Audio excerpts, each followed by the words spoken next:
Thanks, and welcome to the Wednesday, June 14th, 2023 meeting of the Redmond Planning Commission. I'll call this meeting to order, and we'll start with a roll call. Commissioner Woodyear. Present. Commissioner Aparna. Present. Commissioner Van Nyman. Present. Commissioner Nueva Camina. Present. Vice Chair Weston. Present. And I am Chair Sherry Nichols. Commissioner Sheffrin will be joining us later. She is stuck in traffic. Also want to recognize staff who are extending their workday to join us tonight. Jeff Churchill, Carolyn Chapman, Audra Cardenas, Glenn Coyle, Chris Wyatt, and Carolyn Garza. Okay. I look for a motion to approve the agenda for tonight. So moved. Second. All in favor? Aye. Aye. Okay, and we also have a meeting summary for the May 24th, 2023 meeting. I need a motion to approve that meeting summary. So moved. Second. All in favor? Aye. Aye. And those are approved. Okay, this is the point in the meeting in which we take opportunity for public comment on any item that is not the subject of a public hearing. We do have 2 public hearings tonight. I understand that Tom Markle wants to address items from the audience tonight. So Tom, you could come up and give us your name and address for the record. Sure, I'm Tom Markle, CEO of the Nelson Legacy Group. Our address is 16508 Northeast 79th Street. Here in Redmond, we've been a Redmond business since 1952. At your last meeting, our lawyer, Clayton Graham, spoke to you, and he'd previously written you a letter. The subject was the violation of Washington law being made by the city to create the downtown pedestrian and overlake urban pathways systems. These systems are in the current code, so you may ask, why has no one objected until now? The answer is objecting stops the entitlement process, effectively kills any development project, and costs the developer millions. And let me explain. Contrary to popular belief, most developers do not have deep pockets. The first step in the development process is to acquire a piece of land. Normally, the developer secures this land by obtaining a purchase option because it costs less than buying the land outright. However, the option has a very fixed exercise date. The next step in the project is to design it and take it through the city's entitlement process. This costs several $millions. Once entitled, the developer brings in an investor, generally an institution, who supplies the equity needed to purchase the land and get a construction loan. A challenge to any of the requirements goes to a hearing examiner, and hearing examiners rarely fine for the appellant. An appeal of the hearing examiner can be heard by the city council, and the council can elect to listen to the appeal or not take the appeal. In any case, it often ends up in King County Superior Court, and this whole process takes a very long time. Here's the catch-22. The appeal takes so long that the developer's option on the land would lapse. The developer would lose everything, not only the land, but the millions of dollars that they've invested in the project. So the developer finds themselves in a damned if you do, damned if you don't situation. So generally, the developer gives in. However, by failing to initially appeal, the developer loses all rights in the future for a day in court. And the city counts on this happening, and this is what happens without exception. The city's violating the laws of Washington and plans to continue to do so in the new code, apparently because the city feels that it can get away with this. I don't think being able to get away with something should be the ethical basis for a program in the city of Redmond. If the city wishes to have an overlake or urban pathway and a downtown pedestrian system, I say fine. But the city should acquire the land according to Washington law, not just demand it and take it. I request that you strike the overlake urban pathway and downtown pedestrian system requirements from the new code. I know that this matter may seem legally complex, so I also request that you call on the city attorney to review my counsel's letter, provide you with a written, and I really stress written, opinion on the matter, and ask him to come to a future meeting to explain his conclusions. Thank you. Thank you, Mr. Markle. I believe everybody else has signed up for the public hearings, so that's the end of items from the audience. And with that, we will move on to the Redmond 2050 Parks, Arts, Recreation, Culture, and Conservation Element and Park Plan Public Hearing and Study Session. We have Carolyn Chapman joining us. Do you have a presentation before we open the public hearing? Yes, Caroline and I do, just kind of a quick overview of the plan and element process. So we're just going to give a quick recap of the park element, and just as a reminder, PARC, it's a long acronym. Parks, Arts, Recreation, Culture, and Conservation, which is why we do the acronym. And we are talking about the element of the comprehensive plan and the functional plan for it, which is, we know, is element and plan. So you'll hear those terms interchangeably, and just stop us if it gets a little confusion between the different terms. So just as a reminder, let's see, the screen forward. There we go.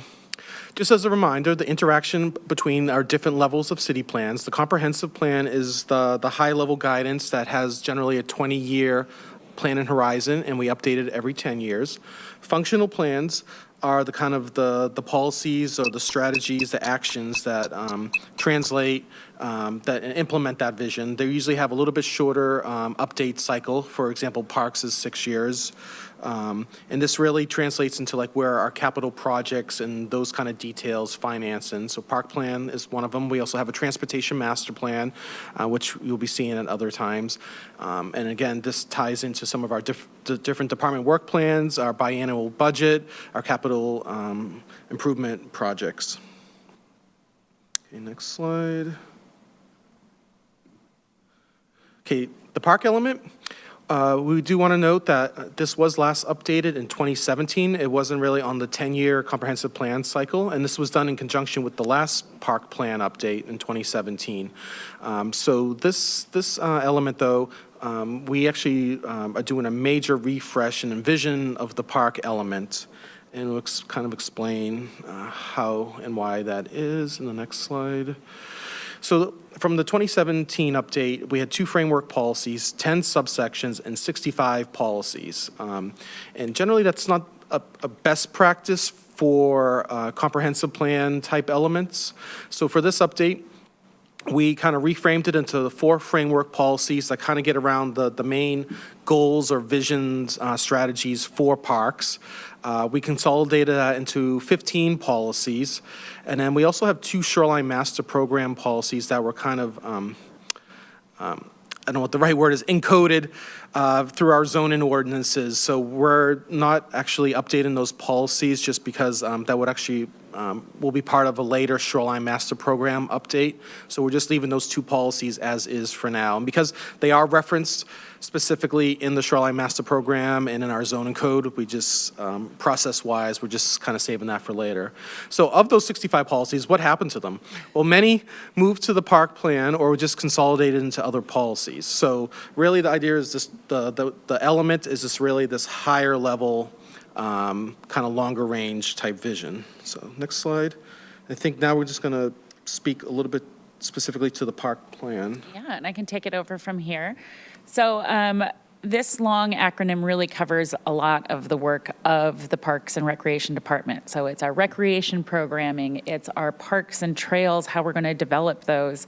It also is encompassing things like our signature events, Derby Days, and other cultural and arts opportunities that we have at the city. So This functional plan covers a lot of ground and is really important to look at how we as a department are going to meet our community-wide goals, as well as fulfill our planning requirements around our comprehensive plan and Growth Management Act requirements for those capital facilities. Go to the next one. So this park plan is really centered around 4 goals, and not coincidentally, these 4 goals are corresponding with the framework policies in the Redmond 2050 park element. And we've had a lot of really great synergy with the Redmond 2050 team and being able to work in conjunction together to make sure that the goals and the work of the comp plan are really being reinforced and furthered by our functional plan. And these are also things that we heard as being very important from our community. So how can we expand access to people of all ages and abilities? What are ways that we're going to innovate for the future and be ready for growth? Are there partnerships that we can undertake? Are there ways that we can leverage investments that are being made and partner with developments like at Estera Park is one example. Of course, we want to respond to the climate emergency and the Environmental Sustainability Action Plan.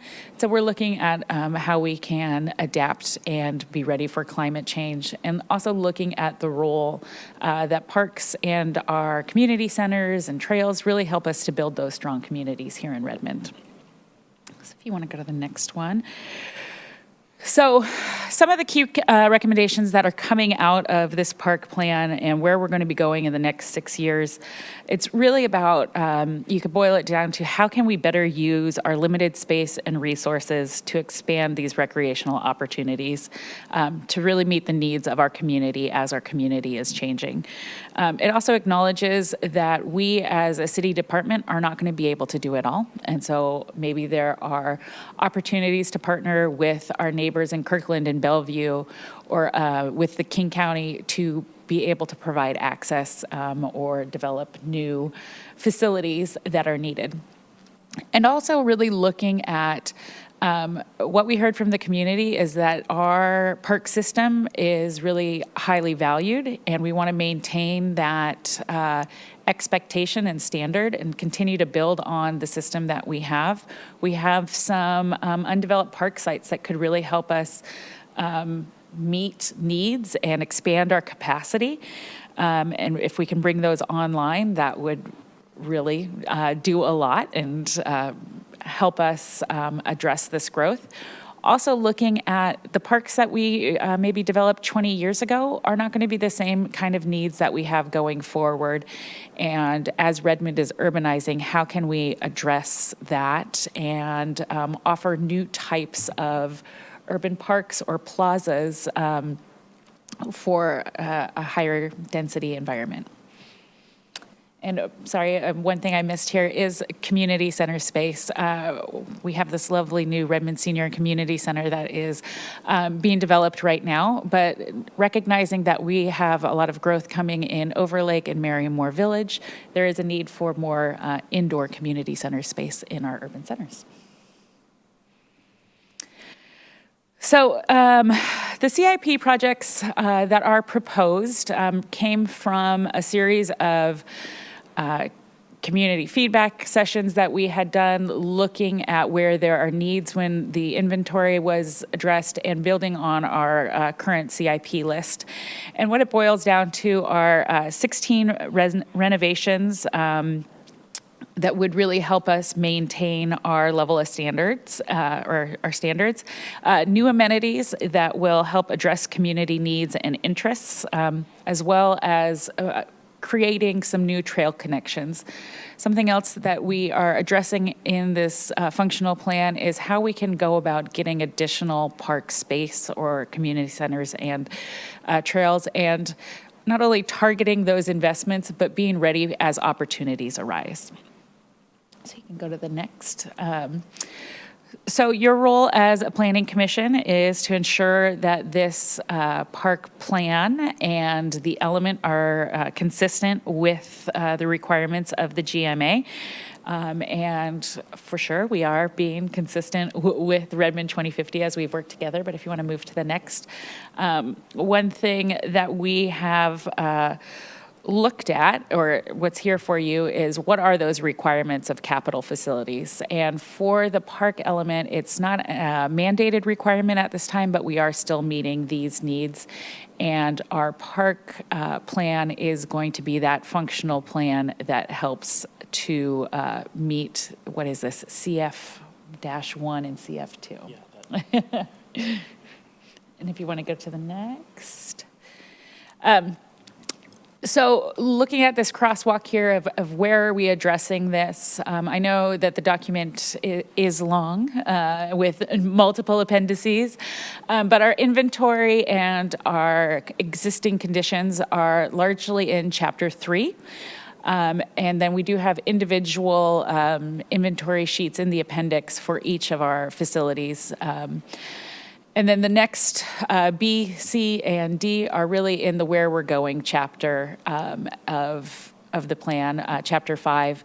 And one thing that has been helpful is this forecast for future needs, being able to use the growth projections that are going on in Redmond 2050 to understand where there's going to be the highest demand, which parks are existing that may have a lot of pressure put on them, and being able to work towards making investments that will address that. And so this is where we are with the public hearing tonight. We will be coming back looking for a recommendation from the Planning Commission. And with that recommendation, we will walk forward with having the park functional plan be adopted in line with the comprehensive plan elements in September. We'll say in the fall. In the fall. Yes, through City Council, so. Okay, thank you. And with that, I will open the public hearing. And we have 3 people signed up, so you can come testify. Looks like we have Justin Brunig. If you'll come and state your name and address for the record, and then we'll have about 3 minutes testimony. Yes. Hi, I'm Justin Bruning. Address is 15654 Northeast 93rd Way. Just up the trail. Anyway, so in regards to the trails and access for all, I think there need to be more connections through the city where the central connector doesn't run. Currently, it's very unsafe to get onto the trail, and I believe the best answer is to make more separated bike lanes that run perpendicular to the main trail.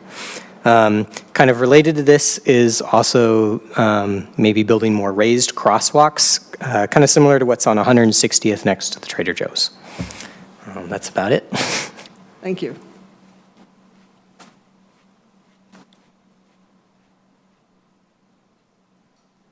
Next we have, I'm going to destroy your name, Anya Burakova. Again, state your name and address for the record. Hi, I'm Anna Vidyakova, and I live 15654 Northeast 93rd Way. 2 kind of suggestions. One is specifically about dog parks in regards to urbanizing the parks to better serve the growing population. And I know we already have a pop-up dog park in Luke Redmond. That's been really great. Really appreciate that. I wanted to comment about that in terms that the current options in the pop-up dog park survey for a permanent dog park, I kind of was hoping that maybe we could add Dudley Carter Park as an option for the dog park. I kind of feel that the current options are a bit suboptimal. There are a few suburban park options that I kind of feel like don't make a lot of sense because the suburban households already probably have large yards for their dogs to play in. And because they are in the suburbs, they already are probably used to driving to a dog park like Marymore Dog Park. Another option was Anderson Park, which is one of the downtown options. However, that park is really focused on people with all the rentable cabins and playgrounds and the trees throughout it. It kind of didn't feel like an optimal choice for a dog park. Dudley Carter to me seems kind of underutilized, so I feel like it might be a really good choice to convert to a dog park. It's really walkable on the trail like the Luke McRedmond Park currently is, so I was hoping that could be considered. And then my second point is just kind of a very general one for parks and stuff. I would like more trees. We already have a lot though, and that's great. Specifically trees that shade sidewalks, so in the summertime it's nice for pedestrians, and that's all. Thank you. Thank you.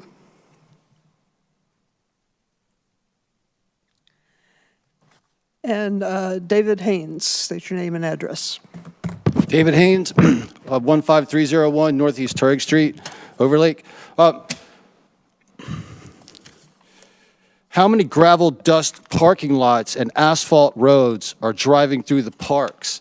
Marymore is a perfect example of what's wrong with the idea of having Mother Nature and people getting access to it without dealing with, like, I dare say, a toxic, combustible accommodation to the laziness of the modern wheel. Driving an asphalt road and then turning into like a multitude of gravel parking lots. If the wind is blowing at all and you're trying to like ride your bike or hike, it's breezing and sneezing into the main road, being like kicked out with the gravel. And then nobody comes and cleans and power washes it proper 200 feet down from the maintenance store. And it just kicks up like a 10-foot plume. And it's like, you know, it's totally miserable to go to that park sometimes because of that. And, you know, I went to a show last year at Marymore Park, and the berm, it's got to be a little bigger to accommodate more people without so many dumpsters wrapped around it. Like, that's like the barrier for the like wall. And anyway, I was supposed to be able to speak on that other public comment. We need 21st century, first world quality homes, commercial buildings, and schools that do not accommodate the laziness and the negative side effects of the 20th century's misinterpretation of development, where you provide too much for the car and the truck pulling up right in front of a commercial real estate shopping district, or driving through a residential unit, or driving through the park at Estera Park, just bothering people, road raging. You know, just because we might get some electrical cars, you're still kicking up street dust in your hidden headlights. Like, Overlake is a perfect example of what needs to be redeveloped. We need laws to condemn those obsolete, flawed, vision serial violating commercial real estates, like where the Safeway is and where the Overlake Village is. Everybody in those stores are going out of business and moving elsewhere. And part of it's because of the abusive construction site that takes twice as long, with a skeleton crew that's ripping off the people and only doing more concrete and asphalt, as if that's helping the community improve it. And when you drive up to these buildings where there's a restaurant, your high beams are shining in and bothering people, and people don't care. And you cannot even get into the store without stepping in the road and then twisting your ankle on the curb and gutter that doesn't have any sidewalk.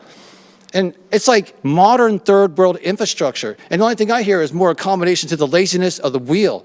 2050, I'm supposed to be able to go like from my apartment to the grocery store without contending with a multitude of asphalt and concrete wrapped around every tree and every 4-lane road, just destroying it. And then coming across a bunch of meth heads that nobody wants to trespass and then interrogate to find out where they get the drugs to shut it down, because the cops want to do something else, like blame the homeless.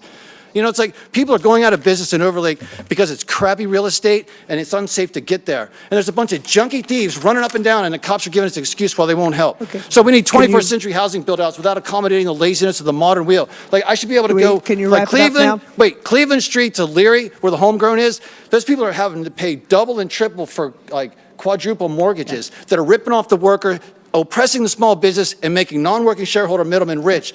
And you got to stop accommodating that, taking zero off that property value, and redevelop the whole area without those roads flying through. Just because it's 520 all of a sudden to like Cleveland and Leary, it's still going really fast once you get out of the vehicle and you're trying to enjoy yourself with some ice cream, and there's a bunch of street dust kicking up all over. Thank you.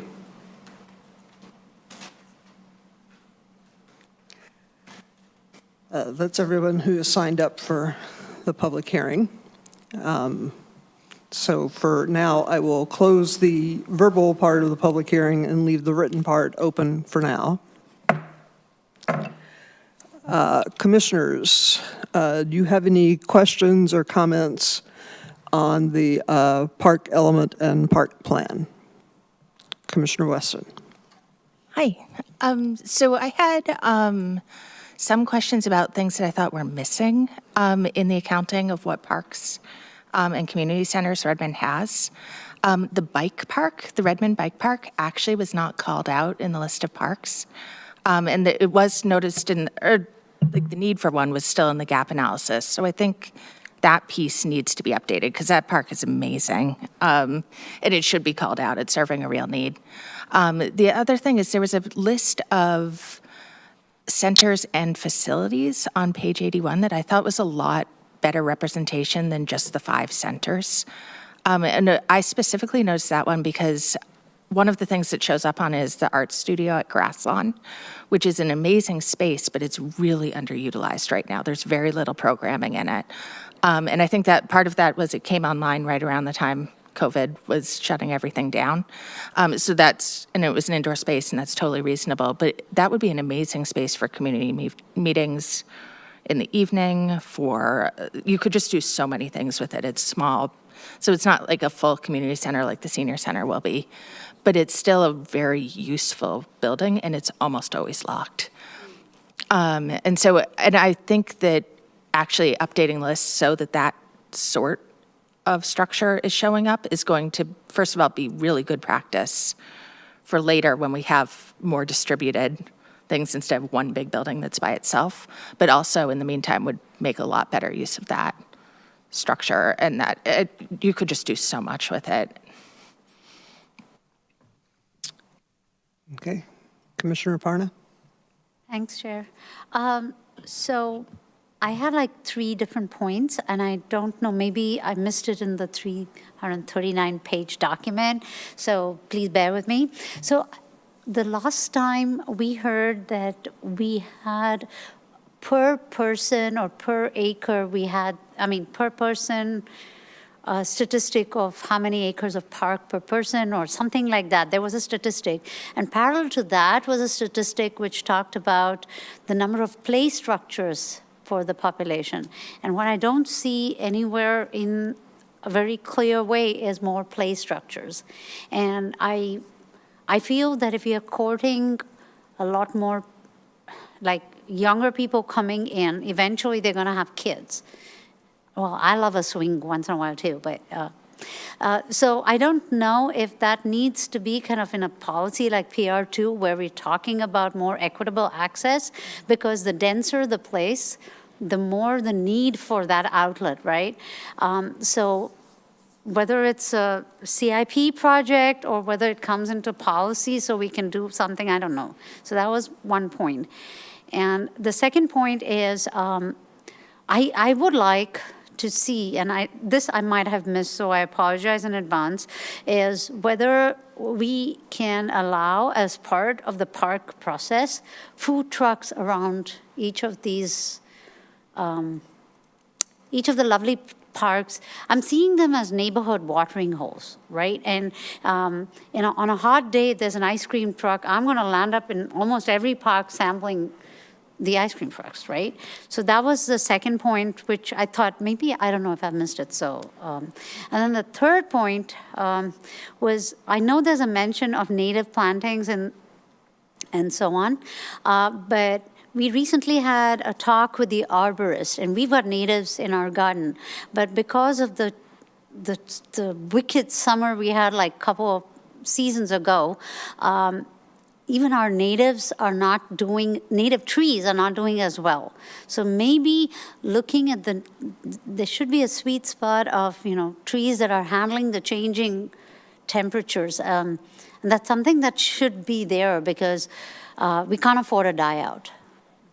So yeah, those are my points. Thank you. Commissioner Van Lyman. So I apologize for not having done a deep enough dive to know the answer to my question, if it's here or not, but this is a drum I've banged a lot here. You talked about the need for the development of the parks and that's a specific stated goal. And so then underneath that, can you share with me how we're going to accomplish that section? So there's one thing in particular that I'm looking for. Which is community involvement. So you are asking how are we going to involve the community on the development of the parks, or? Yes, if that's a stated goal. Yes, and it's a requirement in our planning process. So for any master plan or redevelopment or design, we do outreach around that. Okay, so I guess I should clarify. I'm not talking about the design. I'm talking about the implementation, the actual implementation. And there's a reason for this. Let me back up. Again, I've beat this drum a lot. I had 3 kids come through Scouts, but there's also other organizations, school environmental clubs, churches, that are all very interested and capable and desirous of projects that they can help with in their community. And I know that there was a person recently hired at the City of Redmond to help facilitate that. So I'm just wondering what sort of specific language you have about involving the community as a stated goal for implementing the plan. I can look and find the specific references if you'd like, but we are looking at that through the partnership lens, and we were actually meeting about that today, about looking at where are there projects that could be implemented more quickly through like an Eagle Scout project or that specific level of detail, though, probably would not be a part of the functional plan, but A stated goal of the plan. yes. Yes, and it's in there with our partnerships and volunteerisms, and that was a big thing that we heard during community outreach is how can we have our community members be more involved in an appropriate way? You know, and we're not going to have people doing maintenance or these kind of. Of course, but yeah. the actual, like the plantings that Commissioner Parna was referencing is a really good way to get the community involved. And then they've got, now they have a connection to it. Right. This was their park, this was their project. And it creates a real stronger sense of ownership for people. Yes, and that is something that we heard and that we are pursuing, and that it is in here as part of our Building Strong Communities, partnerships for these developments and ways of bringing things online. I don't want to say more quickly, but when we have something identified, looking at those resources that we have. Yeah, because I know there's been a big opportunity missed when the city of Bellevue picked up a lot of those projects when Eagle Scouts are looking for those projects. And I had one kid, one of my sons, who got a project through the city of Redmond, and it was the only one. And everyone else is going to Bellevue because they've got projects ready to go. Mm-hmm. And that is, we literally had a meeting this afternoon talking about that and creating the list. And what we had heard from staff was the requests come in on a fairly frequent basis. And then at that point, they're looking for things. So we're trying to formalize a process and have a backlog of things that can be picked up by an interested Scout member, so, or other community member.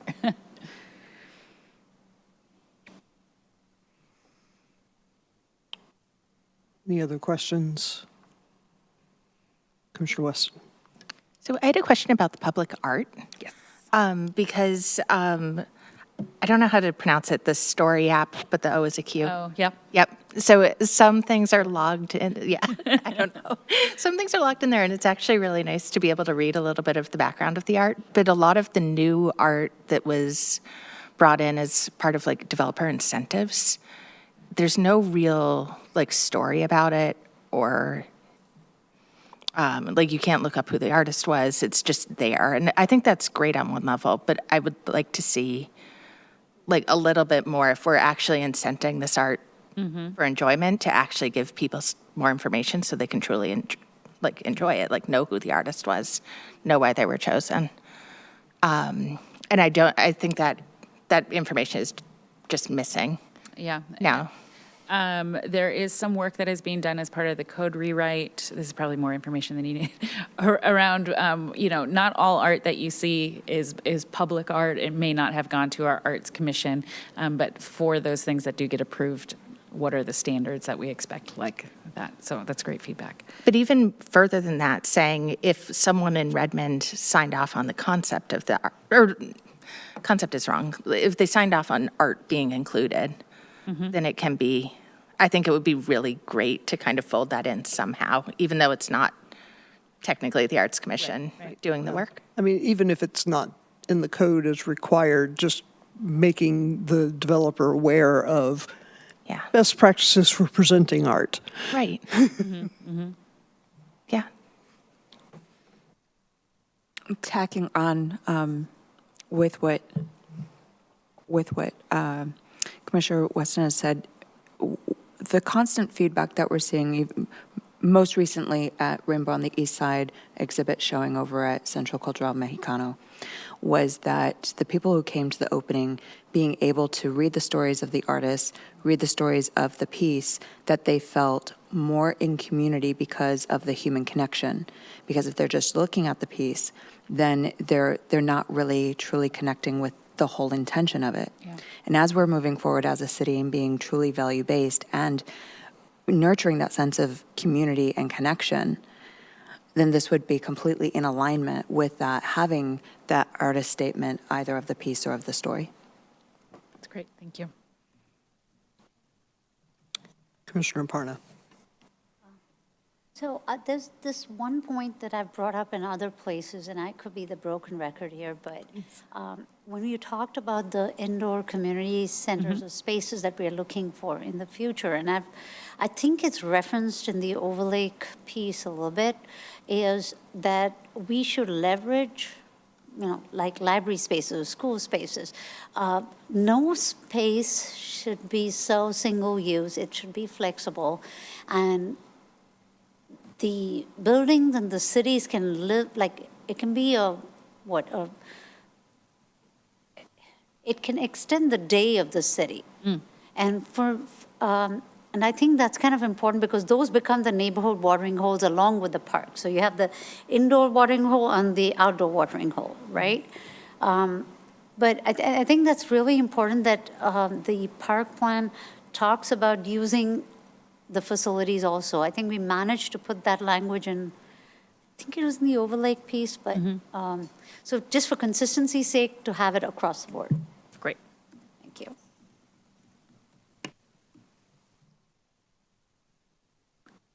Okay. I think that's all the questions. It sounds like we need another study session on this before we're ready to, is that?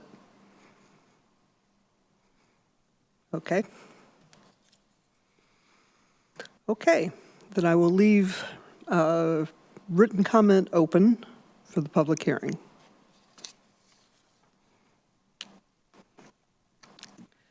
And, okay, then we will move on to Redmond 2050 Economic Vitality Element, public hearing and study session. And Glenn, you're up. Hello again. I will just give, just similar to the parks, we'll just give an overview of this element update, and then we can move on to the public hearing.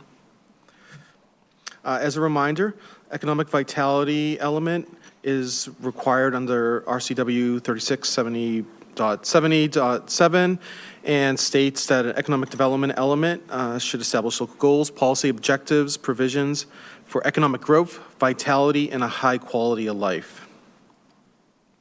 So with this update, we wanted to actually incorporate those kind of highlighted items, vitality, high quality of life, but also in consideration of some of our state, regional, county, and local policy drivers, including issues around equity, displacement, preserving manufacturing, industrial land uses, but also small business retention, the high cost of housing, the high cost of land and facilities for existing and new businesses, and you can tell that we started this process during the pandemic because pandemic recovery, but that also really ties into just overall long-term resiliency. So isn't really specific to pandemic recovery, but just all kind of events that have impacts.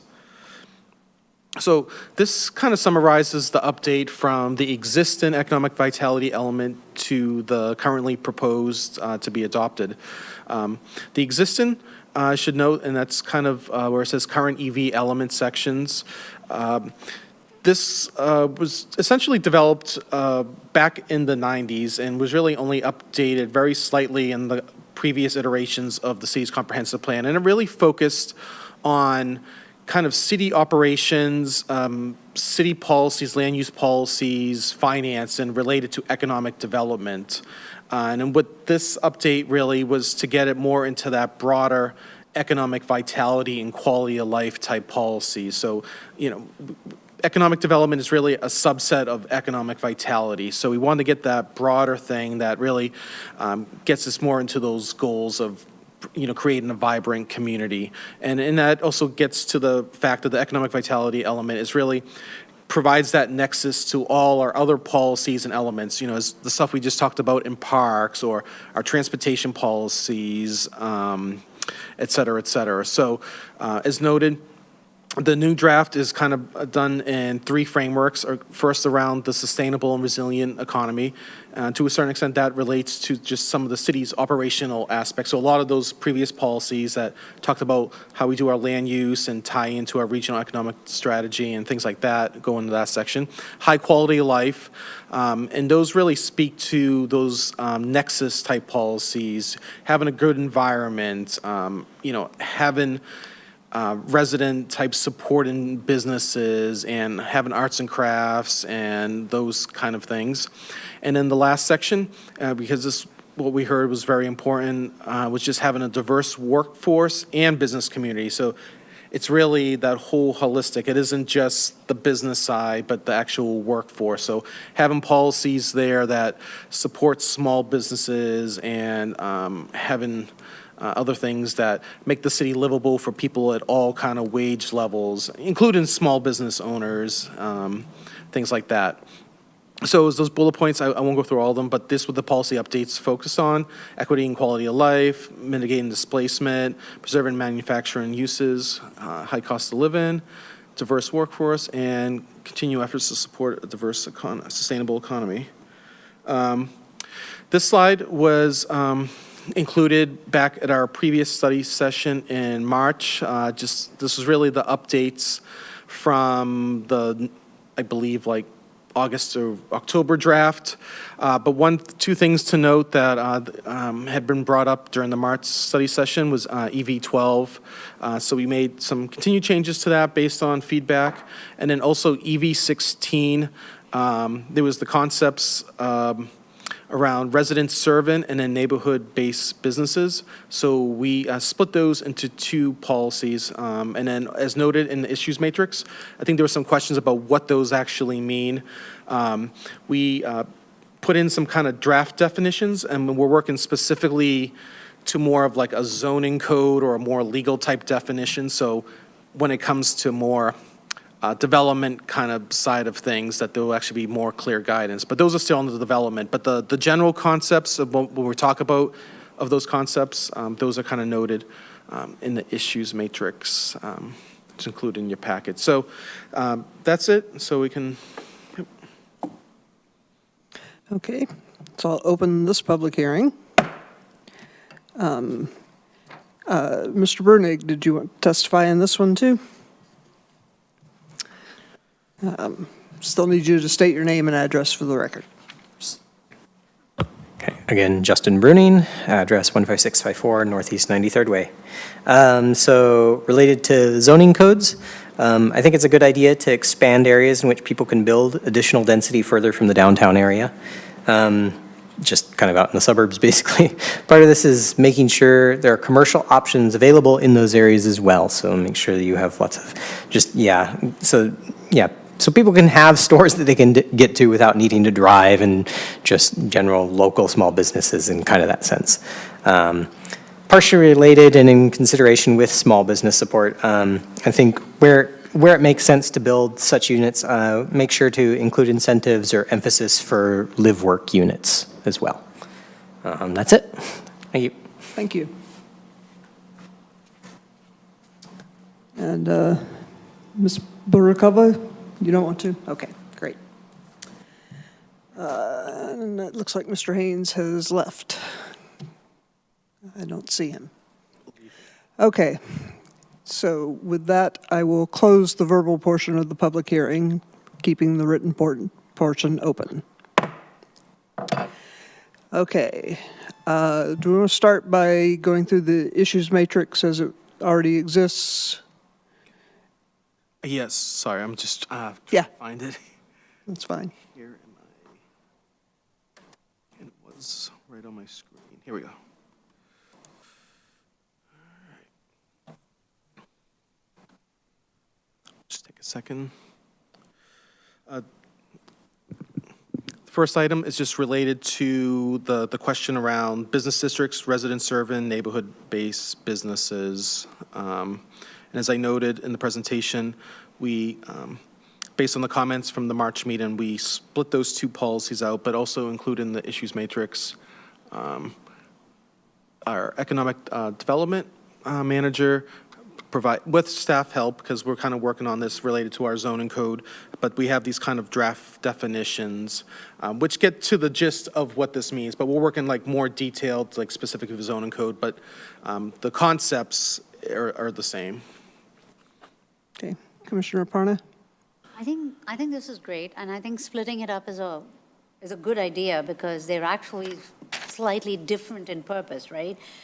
The only thing that I would comment on is EV16, like the exact verbiage, and I put this out to the commission. So currently it stands as support and incentivize neighborhood businesses to enhance walkability. I want to propose a few extra words in the middle, which says support and incentivize neighborhood business to revitalize neighborhoods or community and enhance walkability. So I want to add the word revitalize the neighborhoods as a way of revitalizing. So any thoughts on this? My initial thought is that it needed to be vital to begin with. We're talking about a neighborhood, a suburban neighborhood that has been just seeing vitalization by having so much development inside of it. So I just readjust the wording, and I'm with you on it, Right. but just looking at rewording that. Yeah, okay. I would have to think. But Can't revitalize something that was never vitalized to begin with. okay, vitalize neighborhoods or communities. To, So I thought it was very abrupt when it said neighborhood business to enhance walkability, because that's not the only reason why we're doing it. It's not just for walkable neighborhoods, it's to kind of. to promote complete neighborhoods. Yes, so, yeah, that's another way of putting it. Yes. Yeah, Yeah. because I mean, that's what we're trying to accomplish is complete neighborhoods. Yeah, drop the walkability, because that's an outcome of complete Yeah, neighborhoods. so and enhance walkability is like a side effect, but it's there. Because we do want to keep the walkable piece in that, but I think, yeah, I think what the chair said works great.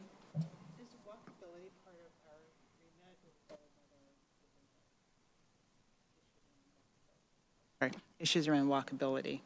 It's definitely part of our remit, but that's, I mean, a complete neighborhood includes walkability And bikeability. and bikeability, yeah. Transport. And I know that several of the previous commission meetings, we had concerns about bikeability, like the fact that you can't, especially around the schools, you can't bike without fear of getting hit Yeah. by cars. There's no infrastructure to promote safety of that bikeability. May I just add, one thing to note is residents serving businesses, the concept is really about the types of businesses where the concept of neighborhood-based business is really more of a geographic base. So Yeah. when you talk about complete neighborhoods, walkability or bikeability or however, it's that smaller geographic kind of basis where Yeah. you really don't need a motorized vehicle and a lot of time to get to those kind of amenities. I think Okay. that's the overall arching of the concept, irregardless of the kind of terminology, which we're still trying to, Yeah. define in all our heads and actually come up with terms, but yeah. I think somewhere else there was a 10-minute neighborhood mentioned, so a 10-minute community, either a presentation or a policy. Yeah, and there's different models throughout, we've looked at stuff in Europe and Asia and throughout North America and South America and all around, and there's just different definitions, and of course, once you switch to kilometers and miles, but the general concept is this more tighter geographic basis that where you don't, need to drive a motorized vehicle for a long distance and time, so. Okay. Commissioner Nueva Camino. This may be in there somewhere, and it may be my new commissioner-ness showing. Do we have a definition that calls out small business to what point? Because oftentimes there'll be micro business and then small business, and the two will get lopped in. And then based on certain standards, you could have 150 employees and still be considered a small business. So I'm looking to see if, as a city, if we've got definitions for that. So that wouldn't be defined at the level in the economic vitality limit, but our zoning code is starting to look at that. We, for example, the town center update, we began to define small businesses as a company that has 3 or less locations in Snohomish, King, or Pierce County. We're also been looking at some other definitions of that, kind of in terms of some of our zoning code updates, to kind of further refine that, but that's kind of a definition we have right now, and there might be another similar type one in the zoning code. I don't know off the top of my head, but that was how we defined it for the town center update for small business.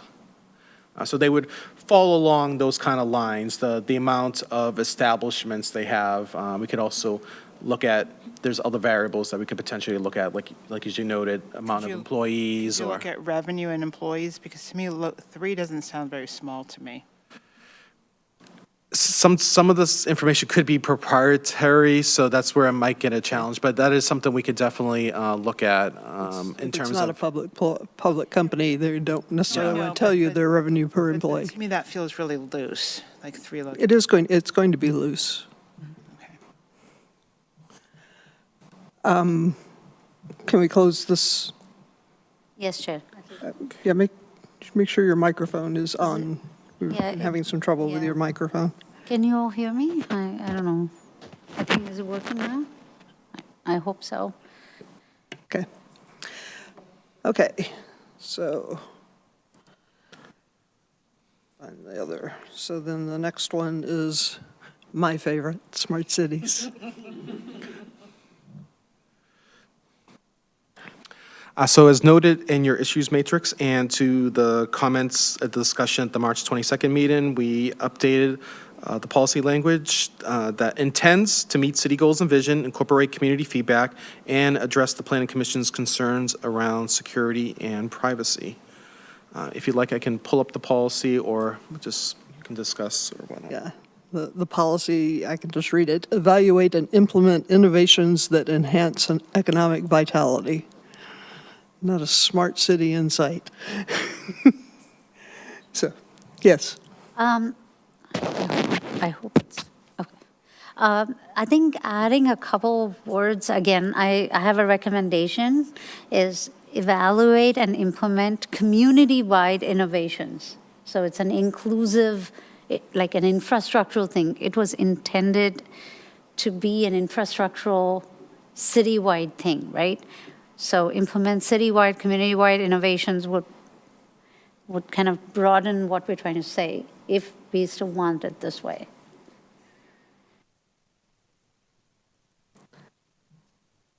I'm happy either way. I'm satisfied with this. Okay, I'm stirring the pot too. One of the things I think was really valuable about the last conversation was bringing in the idea that we do want to protect residents' safety and security and privacy, even as we adopt new technologies. And I don't see that captured in this document anymore, and I actually think it's really important because it's very easy to make a financial decision that doesn't take into account protecting people's, like, their information, their privacy, and I really want that piece captured. I think it's very important. Good point.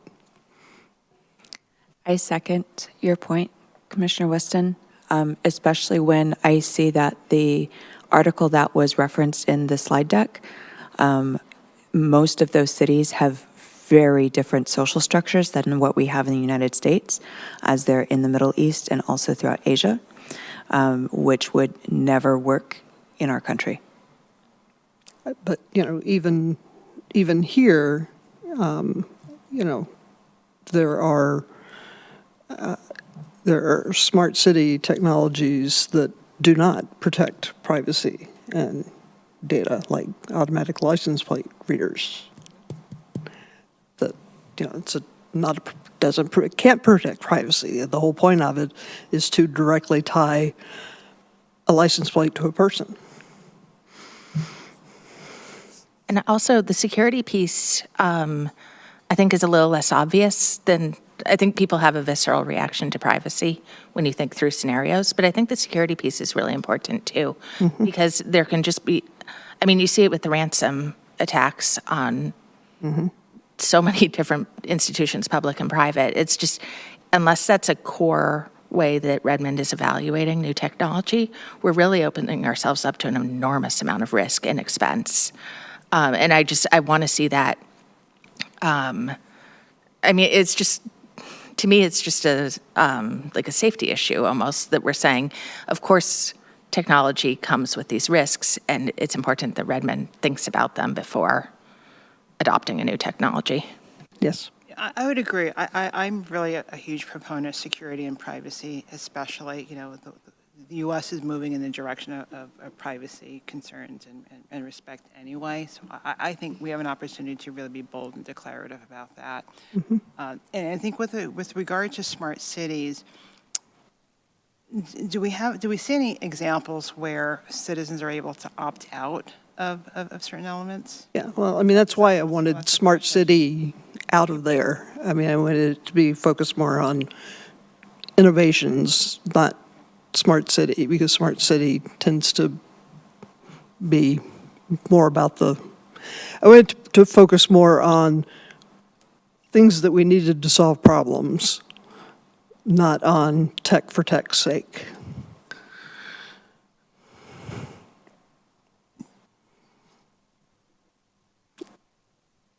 I'm still going to stick with the privacy. Yeah, absolutely.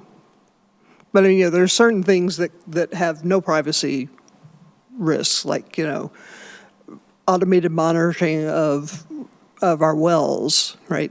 There's no privacy risk there. There are other things, right? There are certain things, it depends on the technology you're looking at and how it's applied. But when you start monitoring people, then you have huge privacy and data and security risks. And I think that's understood. I think the whole spirit is just making sure that we're really declarative about the innovations encompassing components of that, which is the security and privacy where it makes sense. Yeah, and one of the concerns I have of things like automated license plate readers is mission creep. They get brought in for one thing, and now we've got this data, let's use it for this other thing, Yeah.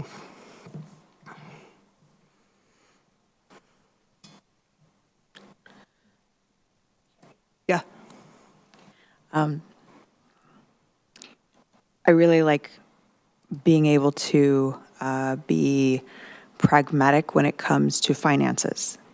And I don't see, when I take a look at smart technology, where it would be justified for the spend.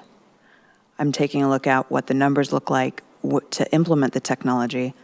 And by the time that we figure out how we can actually be ethical, then now the technology is obsolete and it needs to be replaced.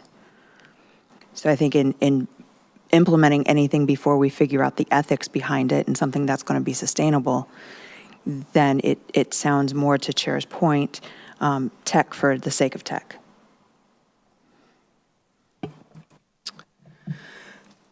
Okay, Glenn, it doesn't really sound like we're ready to close this one.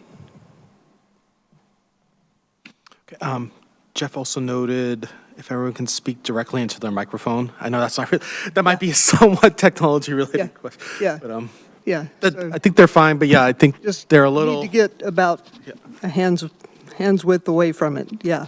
Really get into it. Yeah, yeah. that's right. There you go.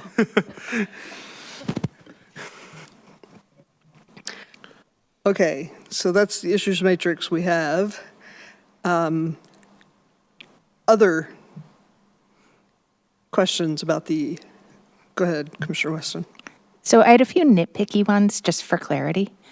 For EV1, would it be possible to change it from city to the city, or cities to the cities? Let If you go me up, pull that up just so I can yeah. see what is being referenced here. I just think it's reads missing a word. Yeah, reads better with the cities, rather than implement cities policies. So that's a very small one. Another very small one is, I think, if we go to EV18, I can't tell if it's one concept or two concepts. So that one is foster the creation of business districts that are centers of local commerce, community, and culture, comma, and help small businesses thrive. And I can't tell if this is saying that the business districts help small businesses thrive, or if there's one idea where we want the business districts and then a separate idea in the same policy that Redmond wants to help small businesses thrive. And I just wanted clarity on that. Yeah, the intention of this policy is related around specifically business districts. And then the clauses after that are kind of what the intention of business districts are. Okay, so maybe after culture, there could be a period, and then remove the and then just say help small businesses thrive? Something like that? Or that, That help, yeah, because I think it's just confusing. Business districts are intended to help the small businesses thrive, but maybe Or in order to help small businesses thrive? maybe help small businesses thrive at the beginning or something. Oh, there we go, help it That help by small businesses fostering them. thrive and are centers of local commerce, community, and culture. Yeah, or help small businesses thrive by fostering the creation of business districts. Something like that. It's just Yeah, have it is to really- have 3 items in a list and then tack on a separate Yeah. thing at the end. It loses clarity to me. Yeah. Another one of these where it got away from me was EV19. So preserve and enhance local arts, culture, recreation, nightlife, social amenities, and promote a distinctive identity for Redmond to attract and retain a diverse workforce and supports economic vitality. The supports economic vitality, maybe just and support economic vitality, but it's just a very, very long sentence, and then the grammar gets a little bit weird at the end. So if that could be just cleaned up a little bit, that would be good. okay, noted. And then the final one, sorry, was for EV24. This was another one where it got very long. And I just thought that if it would be possible to put a comma after businesses. So support the local and regional food economy and businesses, comma, with an emphasis on those that provide access, et cetera. I just think it would be a little bit, Easier to parse. it would be a lot easier to parse the first time through. I don't think it lacks clarity now. It's just you read it wrong the first time and then you have to go back. Okay, that's all of my editing. Thank you. Commissioner Thank you. Commissioner Parna. I just had a question. It was not about the policy per se, but develop and maintain a Redmond economic development strategic plan. Is this something that has been done already, or is this new? This has not been done, and this is why we added that in order to support that plan. So Okay. to a certain extent, as we talked about functional plans previously, it Right. kind of falls in that category where this would actually be more the implementation actions and stuff, whereas the element is the higher level economic vitality, vision, and strategy. Okay, so this is the the city has function- never officially done one. Okay. And Philly Marsh, our economic development manager, is working on that. So just to clarify, then would that mean that would contain more details on what the neighborhood businesses could look like, or support for resident-based businesses? Like, we get Exactly. into the weeds of that? And that's where we would get those more clear definitions, and yeah, that would kind of find those implementation actions, like how maybe we would update zoning code or different regulations and stuff like that. to Okay. Get those more official and just programmatic kind of things that really aren't really should be an economic vitality element. Like, So then another follow-up question would be, would that plan tie into a budget from the city? Like, would there be line items from that, like, here's what we allocate to support small businesses from displacement during construction? Just it. potentially, that would be more, yeah, if there's programs proposed and adopted, if the plan's adopted by council, that would give that impetus to actually implement some of those projects and programs and things like that. So ultimately, it would be proposed for the city's biennium budget, but I can't guarantee Right. that it would actually get into that. But it would be part of the economic development program. Also, I think it's also tied into like our tourism, some of our other business assistant programs and things like that. So, yeah, that would help support that. But the actual funding would come through the city budget. Right. Thank you. And/or This is grants. wonderful. I like the idea that you actually have a functional plan which will support, because I was wondering where's the money coming from all this. Oh, we want to do all these things, but, it's nice that we have a function plan. Yeah, and the plan will also help identify types of funding sources. That could be public-private partnerships, grants, other things. We need that, so determined. this is excellent. Thank you. Any other comments or questions about the economic vitality policies? I did want to note we had one email this Yes. afternoon. In terms of the public comments, we did receive one letter from Redmond in support of the economic vitality element. They had a slight comment on some of the wording related around centers. Yeah, they wanted to propose an additional, Yeah, and so if we could address that. we'll take a look at that and Yeah. just, it might be covered already in a Yeah. different policy because it's kind of generalized, Yeah. some of the way our policies are written, as we've discussed, can be a little generalized, but generally kind of talked about supporting economic development in our, Yeah. specifically downtown. I know we talk about centers in general, so. Right. So if we could address that. And that will be included. If you haven't seen it, it was in your email and also be included in the Planning Commission report that will go to council. Just want to circle back on the issues matrix. Do we still have further discussion on number So 2? we're still have concerns about not having anything about safety and privacy and data security in that policy. Okay, And it's not captured anywhere else that we're aware of. okay. Do you want to keep that open? So we want to Okay. keep that open. Thank you.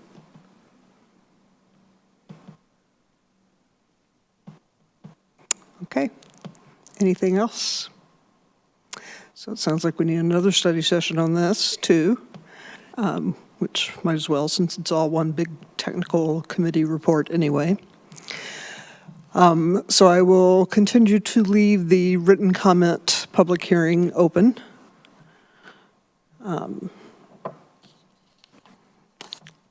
And now we will move on to the study session on Redmond 2050, the utilities element, capital facilities element, natural environment element, and participation, implementation, and evaluation element. Okay, that's me again. Ann Oder Cardenas. So I'm just going to give a quick overview. Again, this is a lot of this you might have just heard related to the economic vitality element and the park element. But I will just briefly go over. These are the four, as you can see on the screen, these are the four elements we're going to be discussing tonight, we're introducing. And it just kind of shows where they are in our Redmond 2050 process. So the boxes in gray and they're circled in yellow. Next slide. And just as we go over these introductions and then for further study sessions, some of the things just to kind of think about when we look at these policies, do they support Redmond's vision and goals? Do the drafts align with our themes of equity, inclusion, sustainability, resiliency? And are we on the right track? So I'm going to kick it off to our planner, Audra Cardenas, and she's going to talk about the participation, implementation, and evaluation element. Please go ahead, Audra. Hi. Yes. Hi, good evening. A little overview on the participation, implementation, and evaluation element, which is PI for short, for the new commissioners. This element is a little bit different from the others because it's more on how we are going to develop the comprehensive plan and how it's going to be monitored when it's implemented. So it's a little bit different. The policies are a little bit different. Can we go to the next slide? So the policy drivers that we use to update this element are to reflect having more an equitable, transparent, and accountable planning process, removing non-inclusive language, having representation of historically excluded groups, having input that represents Redmond's diversity, so having a broader community that participates and gives their input on the comprehensive plan. Having partnerships with community-based organizations, and also assess how the impacts of our policies affect the communities and if we need to course correct. And finally, having all the policies and evaluation tools reflect the Redmond 2050 themes. So what's new in this first draft? The previous plan, the 2030 plan, had 27 policies, and we've condensed most of the policies to 24. And we also have added 4 new policies that are based on all the policy drivers that I just mentioned before. We also condensed a lot of the language. We removed non-inclusive language. For example, citizen appeared several times, and we decided to use something like community member. And the new policies that we have 1 new framework policy, which addresses the development review process. And then we have 3 new policies. 1 is to involve historically excluded community groups into the planning process, having a way to report on the performance of the development services, and a final one that is related to to evaluating and monitoring the plan, which is to develop equity impact review tools. And I don't know if you have any questions. We're going to stop at each of the elements so we can discuss and then move on to the next element. So do we want So if you could talk about or have any questions related to the PIE element, and then we'll go into utilities, capital facilities, and natural environment elements separately. So, does anybody have any questions about the PIE policy, draft 1? Commissioner Weston has one. So I have a few. I'll just do them one at a time, and other people can intermingle. So I had a question about removing PI7. So I was concerned about this. I know it says it was merged into other places, but I think the part about this that is the most important to me is the idea of open government, and that information is available for people to come find it. That the city is publishing what they're doing publicly, and I don't see that actually captured anywhere else. So I want to make sure that that part is preserved. Yes, it is in PI3, what it says, utilize a wide variety of technologies and best practices to ensure information is readily available to the public, but we can make that even more explicit if you want to. I would love if it was just a little bit stronger. Redmond does a really good job with that right now, and I want to make sure that is preserved. Sure. Anything else? I can keep going. Okay, so Yes, go on. for policy 10 and policy 11, I was wondering if it made sense to merge them.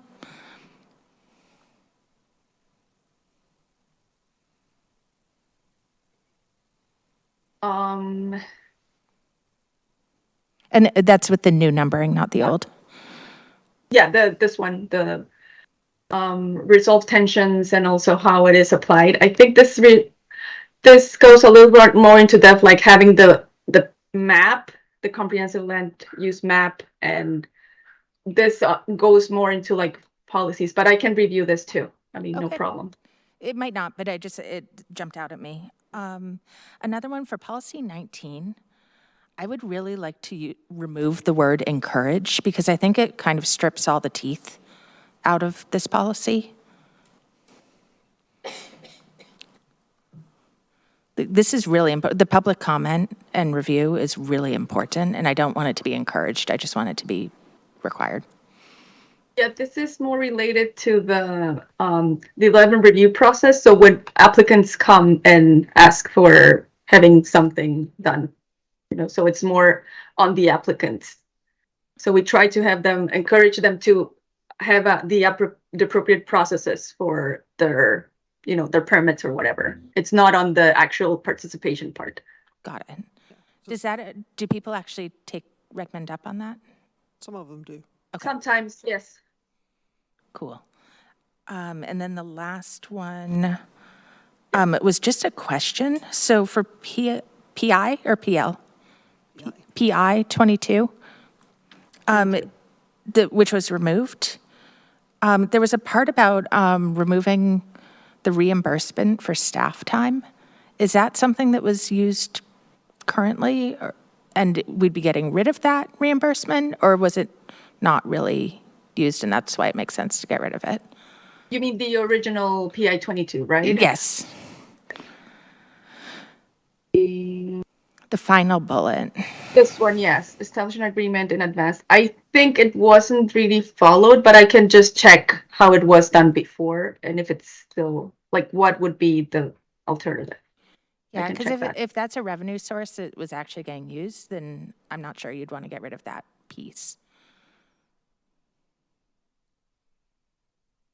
Anything else? I know we redid all the fees not too long ago. Yeah, So we changed the fees for a comp plan update and for a zoning code change. I don't know if that had an impact on this or not. I'm not sure specifically. We can research that Yeah. for you. And I know periodically the council looks at fees and impact fees and things like that. But we'll look at the specifics of that. Yeah, That could be but related to this, but we'll find When that we out. were, a couple of years ago, when we were closing down the docket, we also were looking at, because there used to not be a fee for submitting, or a very nominal fee for submitting a comp plan amendment. And Yeah, we were changing that. there was fees added for like comprehensive plan amendments and Yeah. things like that. That kind of reflected the actual staff time and cost.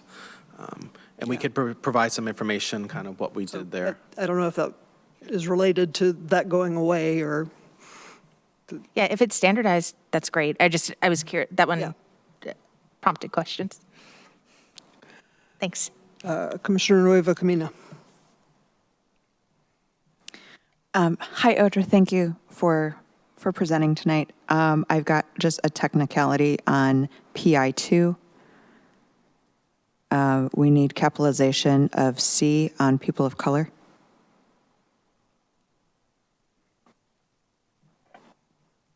That's it so far.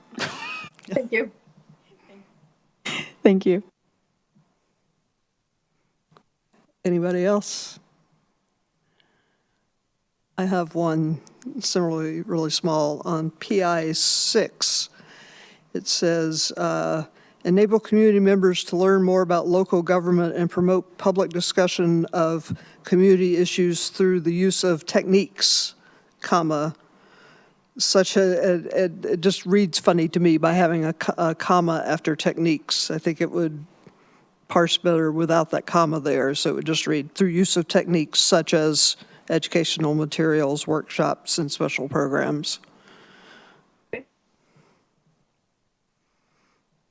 Or just taking out use of techniques.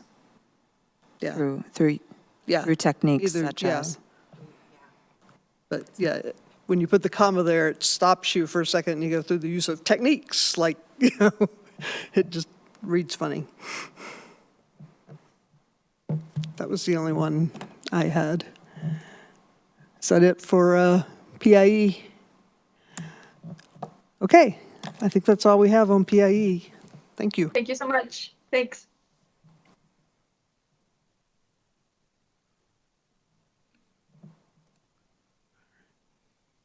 Just getting the screen up.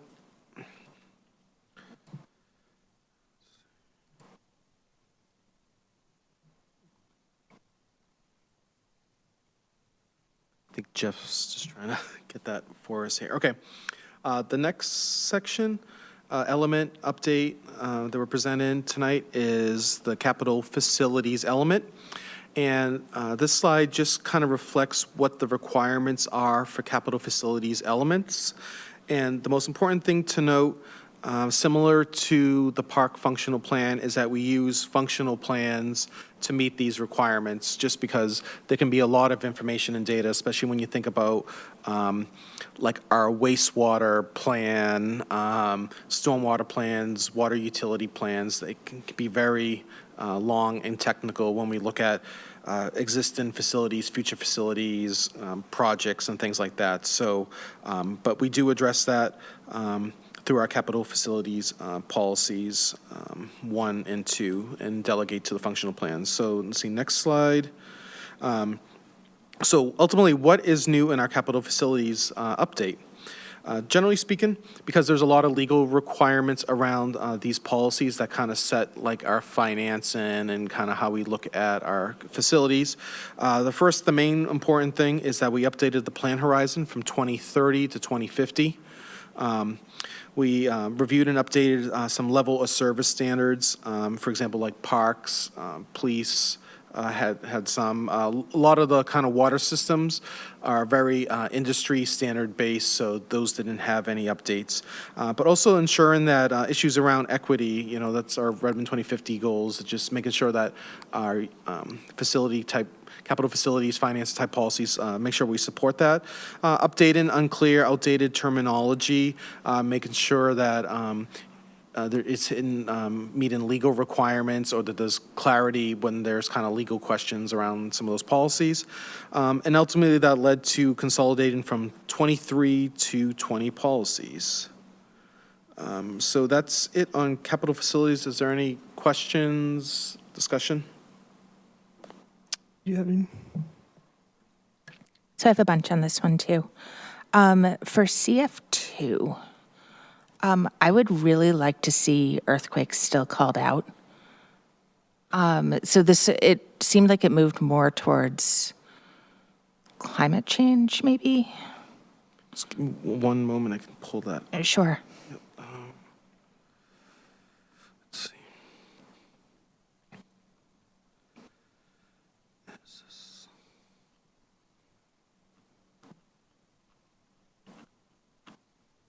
You said CF2? I think so.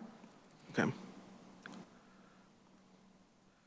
And your comment Oh, was wait, around- no, sorry, it's CF 2.5, which is confusing. So it was stricken, Yes. combined with CF2, but the original CF 2.5, like, it had a lot about seismic and retrofits and earthquakes and like that brand of natural disaster. And I think that it's really important that those are still mentioned. But I didn't see them brought up to the previous policy. Yeah, we can speak to that in the issues matrix, but yeah, generally speaking, as we were looking at consolidation, and also it was noted that it's a 2.5 policy, and we generally don't like to have 0.5 policies. Yeah. And we also would note that this was kind of specific towards seismic, where we're looking at all resiliency and response to all kind of hazards, including climate change and things like that. So- Right, but I only saw the climate change. So this was just if we could just pull in those, or like landslides or liquefaction. Like, there are a bunch of things that could actually have sort of specific scenarios. So I just wanted to see some of those brought in with the merge. I approve of the merge. I just wanted. We'll take a look at that. Yep. Okay.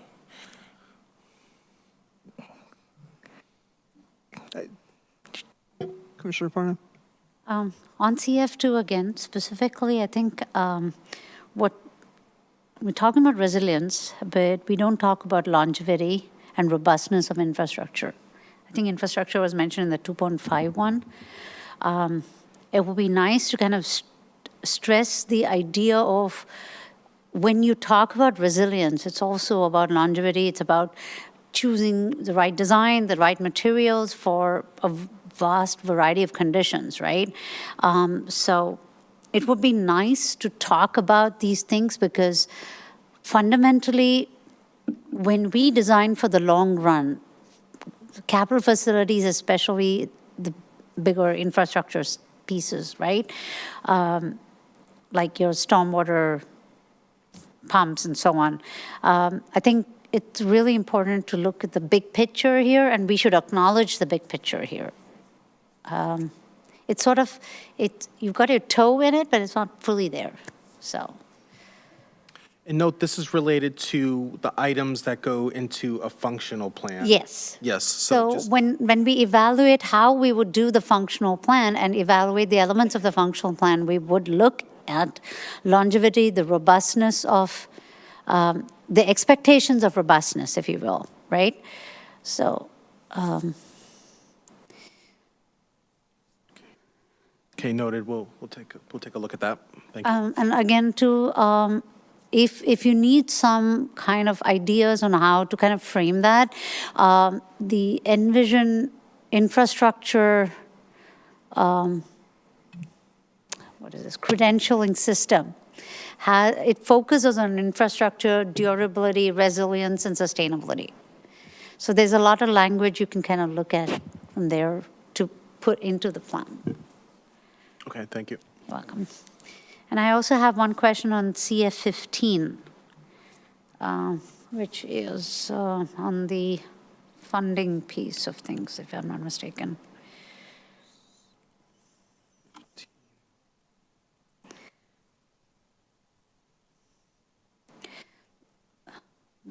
Where the city resources and pursue funding from other levels of government.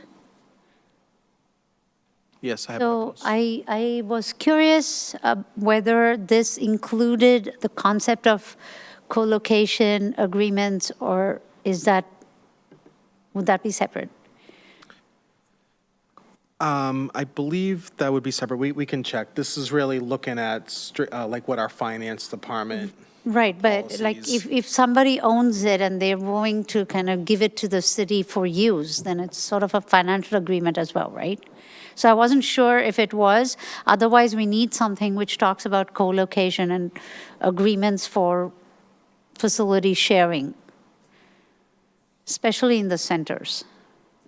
Yeah, we can check to see if some of our other policies Right. cover that concept and Thank from you. a financial. Yeah, I wasn't sure where CIP finance it fell, because it Yeah. can be a financial agreement by the end of the day, right? So, thank you. Okay, do you have more? So I was curious if there's a need for a policy about maintenance of capital facilities. I didn't actually see one. We can take a look at that. I believe that our the CF2, let's see.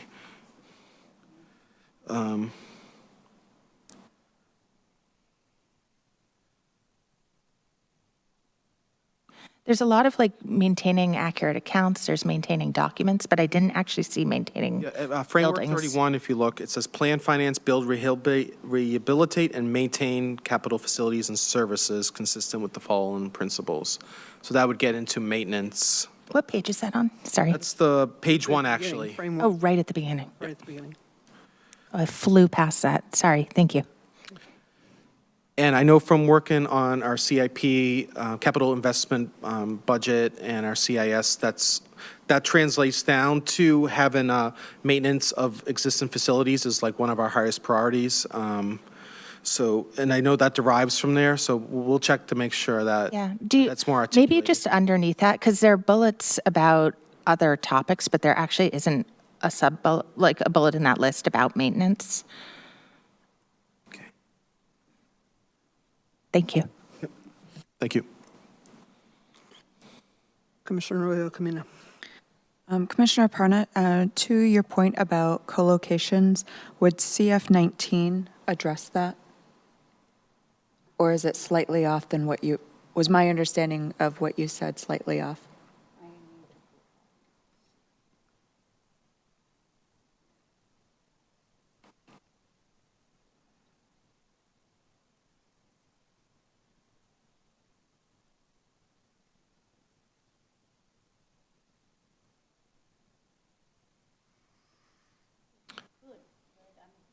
the financial sharing of it as well. So it's sort of a straddling point. But then it says maintain a capital acquisition budget. It could, I think, but it needs to be spelled out a little more. But Yeah, I think this is a place, thank you.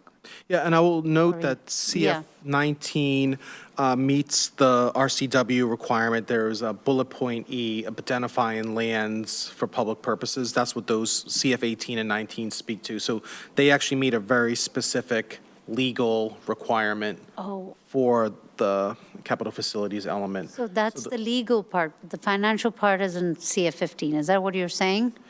They all have certain legal requirements, but Yeah. I'm saying the section in the finance kind of talks about, and that's also a requirement, is how we finance our capital facilities. So the sections, like you mentioned, CF 15, that gets to finance, and that's actually the subsection developer and restricted funding, because we also have different funding sources when we fund our capital projects. Right. And certain funds can only be used for certain types of projects. For I see. example, impact fees really relate to infrastructure needs related to growth. So there's very specific things like that. Okay. And developer fees can only be used for certain things. Okay. And that's kind of what those policies set out as kind of our framework for meeting those kind of legal requirements and Got it. processes. But in terms of the co-location, we will take a little bit closer look and see. Thank you. Yeah. Yeah, because if we are also considering public-private partnerships, then it's all like, this part deals with only the public, how do I put this, the regulatory agencies, right? But if we look at public-private partnerships, then what kind of agreement would we enter with them to co-locate?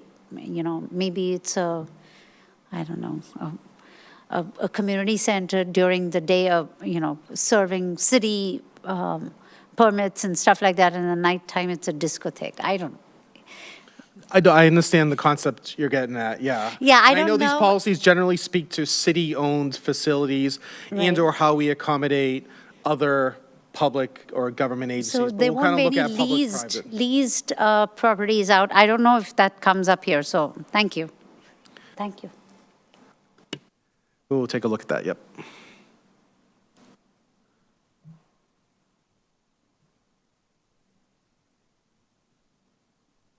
Any others? I have one, which is kind of odd. It's one that hasn't changed, and it's CF6, which has travel time of 6 minutes or less for 90% of emergency fire and medical calls in the city. And I was wondering what the source of that standard is. That is directly from the fire department. Yeah, I wonder what their source for it is. Wonder where they came up with that number, because I was trying to find a source for fire department response time standards. And It relates to, there's a fire functional plan. I'm not sure if it's been adopted yet. I believe that they came to Planning Commission last year. And if you recall, Chief Shepherd presented a fire functional plan. That's where some of the level of service concepts come into, in terms of, this also dictates the amount of facilities, how many fire stations they need, and response times. I understand. And that's kind of where, how they determine is how their response is and how many stations they need. I understand all that. It's just when I went to try to find a standard for that, the only thing I could find was 5 minutes from the NFPA 1710 standard. So I was curious. I will follow up on that. Appreciate the clarity, yeah.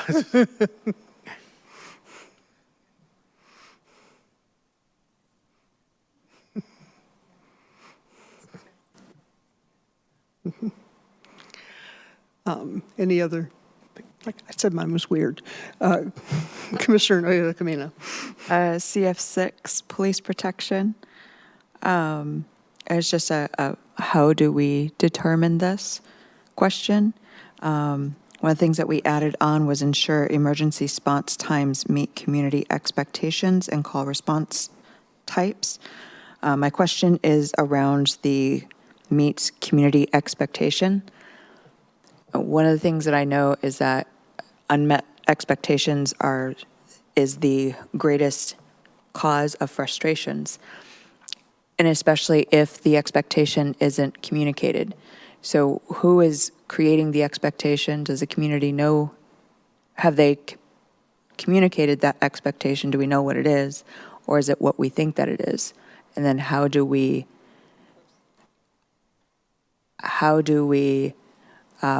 measure that? Thank you.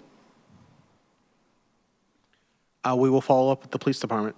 Thank you. This was provided by the police department when we asked for updates. And I believe it also relates to the police functional plan that also was presented, I believe, last year. That was being so good and not addressing. Do we have a, is that, are you going to link to that, or can we see that? We could look for that and Yeah. provide a link in the issues It matrix. was, Yeah, that yeah. I don't remember that. I wasn't here. It was pulled back. They came with a functional plan and then decided, no, we're not ready yet. I'm not, yeah, And that I'll have to makes me check if it was question. actually adopted by It council. wasn't adopted by us. They pulled it back from us. I remember. Thank you, Glenn. It's also striking how different the CF6 and, well, we've got the fire, how different the language is between police and fire, and how different the response time language is between the two. I mean, from where I sit, honestly, the community is always going to want police there within 30 seconds. So, you know, an expectation and a reasonable expectation may not be the same thing. And I know anecdotally that there were some concerns over how long it was taking because they were unreasonable. So there is a lot of communication, I think, that has to happen in setting those expectations. How do we set the standard, though? Because how do I know? Because 6 minutes, people die in 6 minutes. I mean, how do we set the standard for the CF6 6 minutes? How do we set the standard for 30 seconds? May I chime in just to note, just to take one little step back, some of these are getting into operations. This is about capital facilities. So the standard here is what facilities are needed to meet this standard. So the amount, do we need an extra police station or a fire station, et cetera? So just want to note, in terms of addressing those kind of issues, it probably wouldn't be addressed here. I'm just, you know, just making sure that framework's I there. think that's a really fair comment, but if you're going to have reference in there, then we have to understand how it loops back to that. That's my response back to you. Yep. Otherwise, we strike it. We can't strike it because it's a level of service standard. It's actually a requirement Which begs the question, for the capital facilities. Which is so. why I asked where Yeah. that number came from. And you're going to put a number in front of me, I'm going to ask where it comes from. I mean, there is a standard, from what I could tell and a little bit of research, there is a standard in firefighting, National Fire Protection Association agency, something that has 1710, which is a standard for response time. As far as I know, there is no standard, and I've done some research on this in the past, there is no standard in police response times. So then maybe the language is just adjusted to meets the standard for fire starting or meets the generally accepted whatever for police time, and then just make sure to Commissioner Nueva Camino's comments, you know, Yeah. communication and all of that.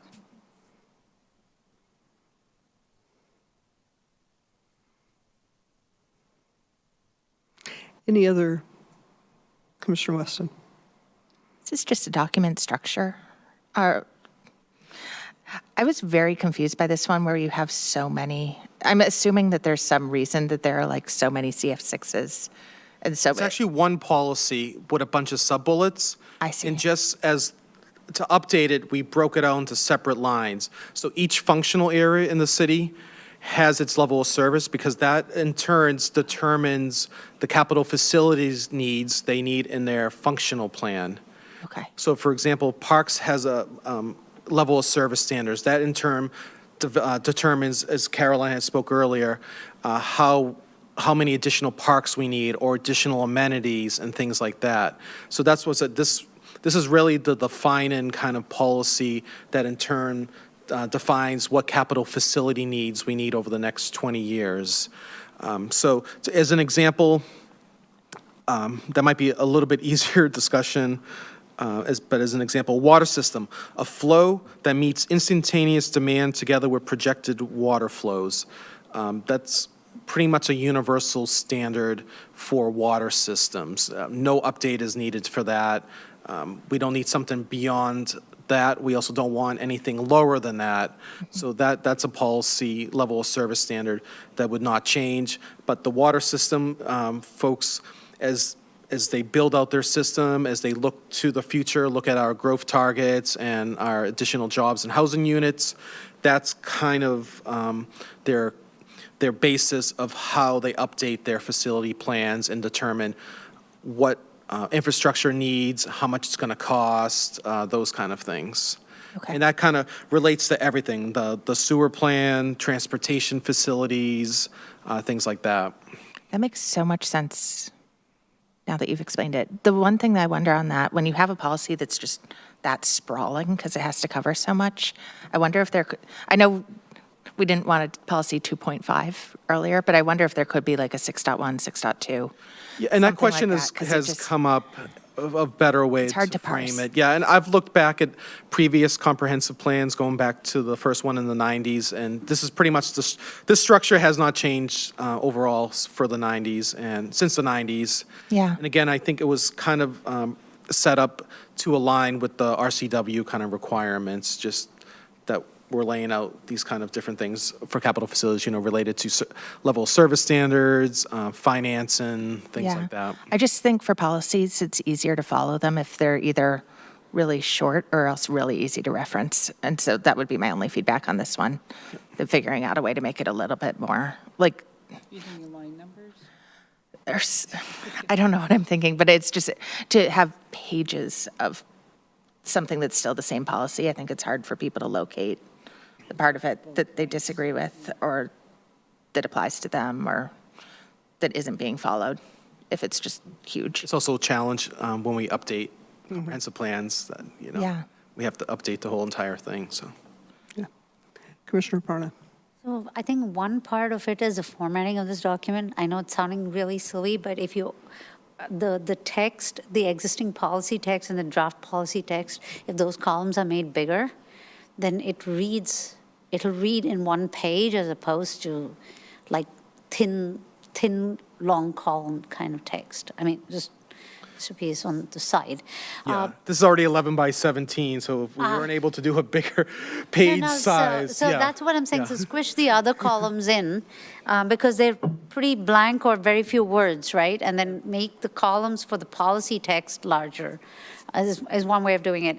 But that aside, I had a question about CF16, which is consider exempting, okay, you're going to just scroll up, I guess it'd be easier. Just to make sure the public Yeah. can see what we're talking about. There we go. So I was curious whether this ties in to any of the conversations we're having at Overlake for the incentive package for the public realm piece of it. Because we are talking about slightly similar stuff, broad public purpose. So we talked about offering things to the public over there. I don't know if So this policy is very specifically written regarding impact fees and exemptions to impact fees. And that's actually written into state law okay. that communities have the ability to consider exempting certain impact fees. So that really replicates, and we actually have that adopted in our impact fee ordinance. Okay. Examples of things that have brought, and the term broad public purposes is also a very specific legal term. Okay. But there are examples, which we sometimes don't like to put examples directly in the text because they can Right. be misinterpreted, but examples of broad public purposes related to like daycares. That was an example in the state law. Okay. There might be other things, but basically, this is the policy. Anna said it's part of our impact fee ordinance, but this gives us the ability to waive or exempt certain impact fees from development. So then, would this be in addition to the incentives they would get if they did something like this? Because I'm asking, is it in Impact addition fees is a to? kind of separate line of funding. Okay, Yeah. that's what I wanted to know, Yeah. so. Yeah, it's not related to incentives. It's related to growth-related impacts. Right, so, but if they're doing, let's say a developer in Over Lake area puts in whatever, like a daycare center, for example, right? And they get some points in the point scoring system for the incentive package there, but they're also eligible under CF16 to get their impact fee waived or reduced, right? Is that correct? We would have to check on the legal requirements, but I mean, I don't want to say that. Or we It need to could be- clarify it? Basically, we need to I'm not sure if clarify it. incentives, we can waive impact fees as an incentive. No, no, or in no, no. exchange I'm for- I not would have saying to- conflate the two. I'm saying Okay. if they did one thing, would they get two benefits, right? I mean, I'm trying to understand, can we clarify whether in that scenario, CF16 goes into effect and the incentive packet go into effect? It's not or, so it's and, so they might actually benefit under both. Potentially, we would have to. Yeah, research I just Yeah. wanted clarity on it. It's not like a comment or anything. I just, Okay. so, thanks. We'll research that and we'll Thanks. check in with finance and those folks.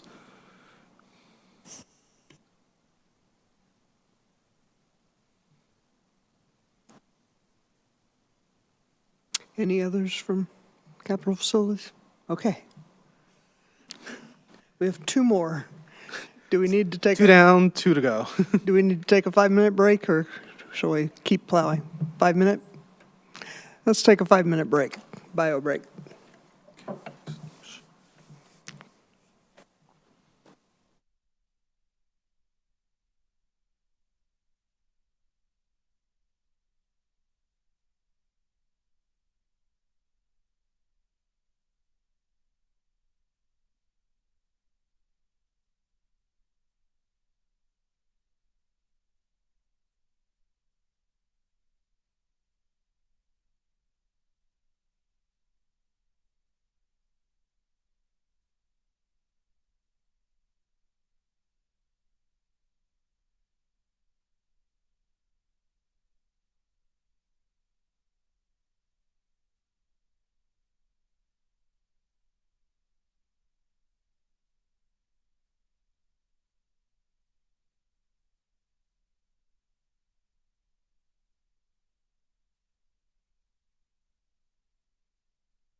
Thanks. And we're back from our break and ready to start on utilities.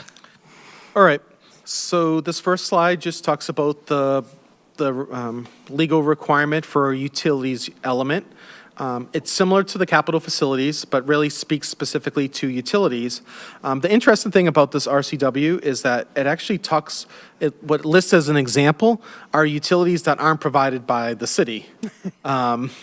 So it makes, there's always been some kind of interpretations of how communities deal with this. Generally, communities speak specifically to their utilities and then have some general policies related to utilities outside of their purview, but that maybe we like allow or have franchise type of agreements, you know, for example, telecommunications, electricity and stuff. But at the same time, we don't really have control over those. Those are usually private organizations or, you know, public-private kind of nonprofits and stuff. So really the way we can work with them is having policies just supporting how they provide infrastructure, you know, how we place utilities within our right-of-ways and stuff like that. So just that caveat as you kind of think about this. So next slide. What is new in this policy update? One of the main things is that we did have a lot of policies there, so we consolidated from 96 to 69 policies. And the important bullet point to note, which we can talk a little bit about tonight, but we're going to kind of save for a little bit later, but we are moving 11 policies to a proposed climate change and resiliency element. And this gets back to, there was a lot of policies that necessarily shouldn't have been in utilities, but we didn't know what to kind of do with kind of clean energy and stuff. So they end up being under kind of our electricity utility, even though they weren't necessarily electricity utility type policies. So that was an example of why we're moving some stuff to the proposed climate resiliency element. Other changes to the utilities element is we just consolidated and updated a lot of outdated or programmatic policy language.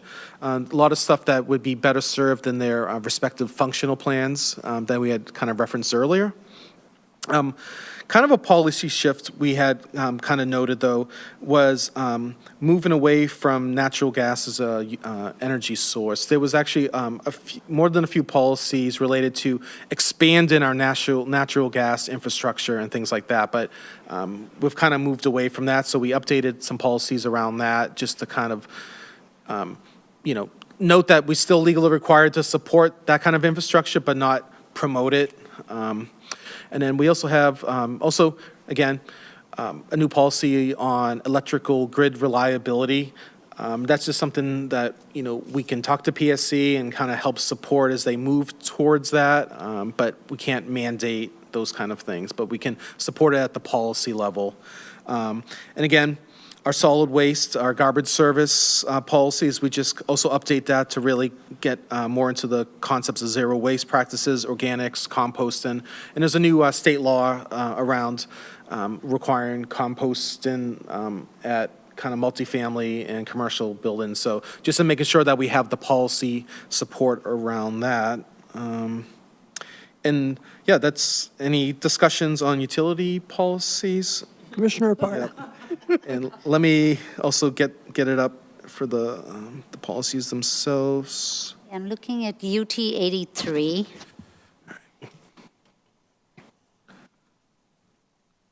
All right. 83.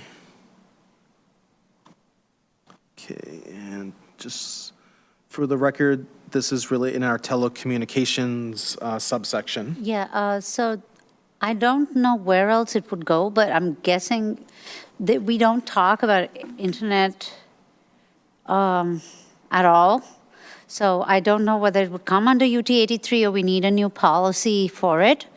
But there are still parts of the area, and I don't know if it's parts of Redmond as well, which do not have good internet access. High speed is not there everywhere.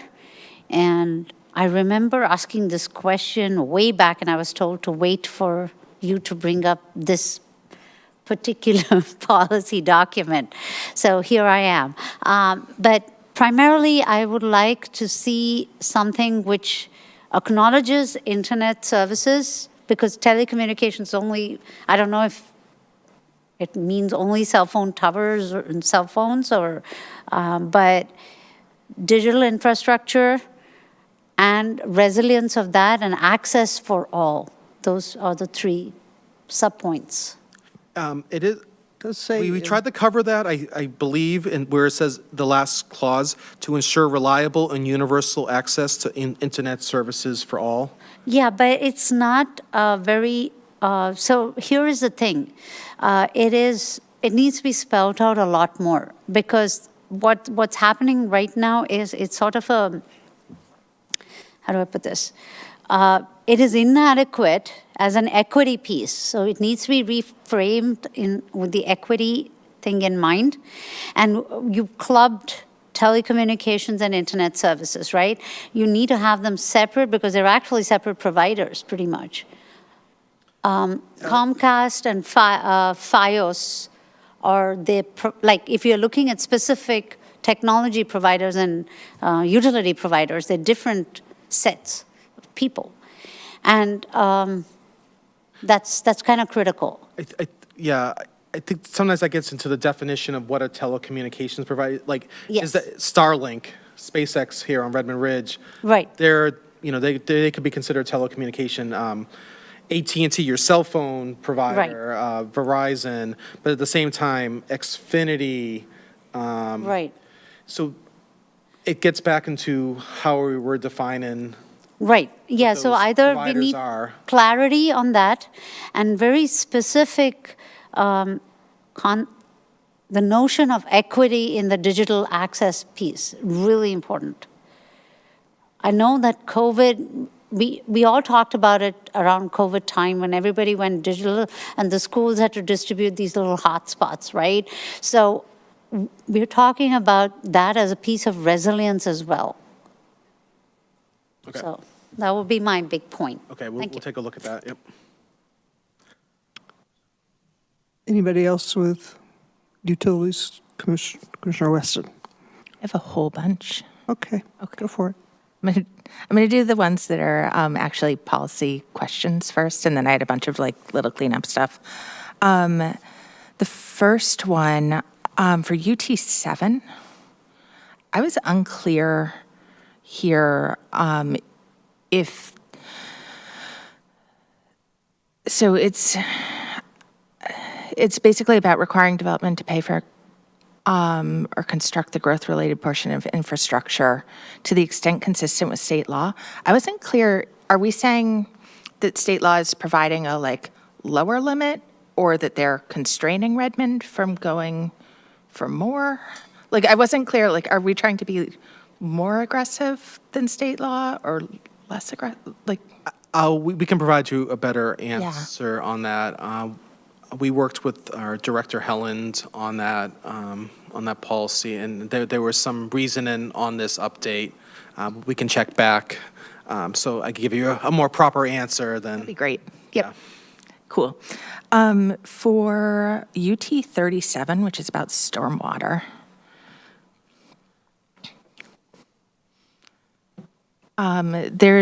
Utilize regional stormwater facilities as the preferred infrastructure. Are those adequate for the growth? Like, I'm assuming these aren't owned by Redmond. Would it be King County? That was kind of the idea behind the regional stormwater facilities, when it can't be done on site. I think that's just the best practice now in kind of stormwater management. Again, we can follow up with our stormwater folks and try to provide a little bit better answer. I believe there's actually a page we can find a link to it on our Redmond site related to stormwater, and they talk about regional facilities and kind of how that works. A good example is they're looking to build an overlake of regional stormwater facility. The idea is that all the development feeds into that one thing, as opposed to having a lot of little individual ones. Yeah. My major concern in asking is that I know this is more visible in Seattle, where they also have better reporting. But it's just that there have been a lot of events recently where the stormwater is getting flushed out into bodies of water. And so it's causing major pollution issues. And I really, if we're saying we're going to rely on something that isn't sized to fit our growth, I'm uncomfortable with that. Yeah, I won't get into that too much. Seattle has a very older system where stormwater and wastewater are still combined in some parts of the city, and that's where sometimes those issues come to. Redmond actually has a fully separated stormwater versus wastewater system. Okay. So some of those issues that you were talking about in Seattle specifically Yep. don't relate to Redmond. Okay. That being said, there could be potential during very high, extreme precipitation events where stormwater facilities could be overwhelmed, and then, Yeah, and I know like Go. Kirkland's been having trouble with the algae blooms when things just get flushed into the lake and that sort of thing. So I wanted to just poke on that a little bit. yeah, we can clarify, but from our stormwater folks, that is one of their highest priorities, is to prevent the overflow into our river streams and Lake Sammamish. Okay. Which folks may or may not know was actually very polluted once. There was a lot of login operations and some, other things that, Great. there's been a lot of work over the last 80 years to restore that, so. Right. I want to maintain that progress. And then 86.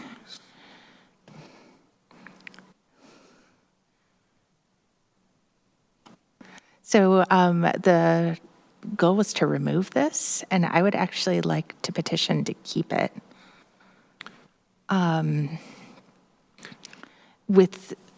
So right now, the amateur radio service is actually, that's capitalized usually. It's like an actual group. And every time, I know that this is still a current plan. So when they do the Cascadia Rising drill, the last one was in 2022. Before that was 2016. So that's the major 9.0 earthquake training. They rely on all of this, the people just showing up to volunteer for the amateur radio service as part of that plan. And so it would be terrible if we accidentally took down a tower and then Redmond was a dark spot on that network. Yeah, so I would say that Pulse, that's something separate. This is really utility focused. So citizen band radio, the CERT kind of programs, emergency radio, it doesn't have a utility focus to it. That is something that would fall under our emergency management program. And we actually still maintain at the city a citizens band group that meets regularly, actually. Right, but this is, so what I'm seeing is considering regulatory changes that would affect the operational ability of the facilities. So I actually do think that this is still relevant, because it's not about the group. It's about, do you actually have the infrastructure and the antennas for this group to operate in Redmond? The operational facilities component, which is the last Yeah, 4 words. but it's, yeah, I think that's important. And then UT 87 about cell phone towers. So I actually really don't agree with any of the parts of where this came out.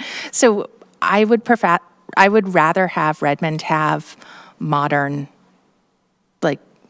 excellent cell phone coverage and towers that just look like towers. The tree out by Whole Foods, I don't think is a goal.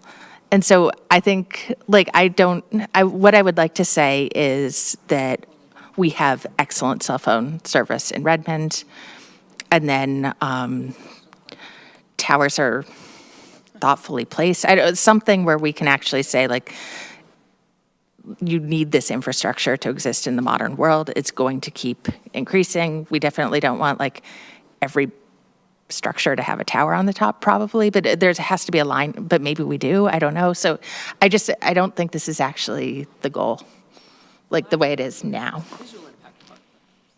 But then we get the trees. I don't like the trees.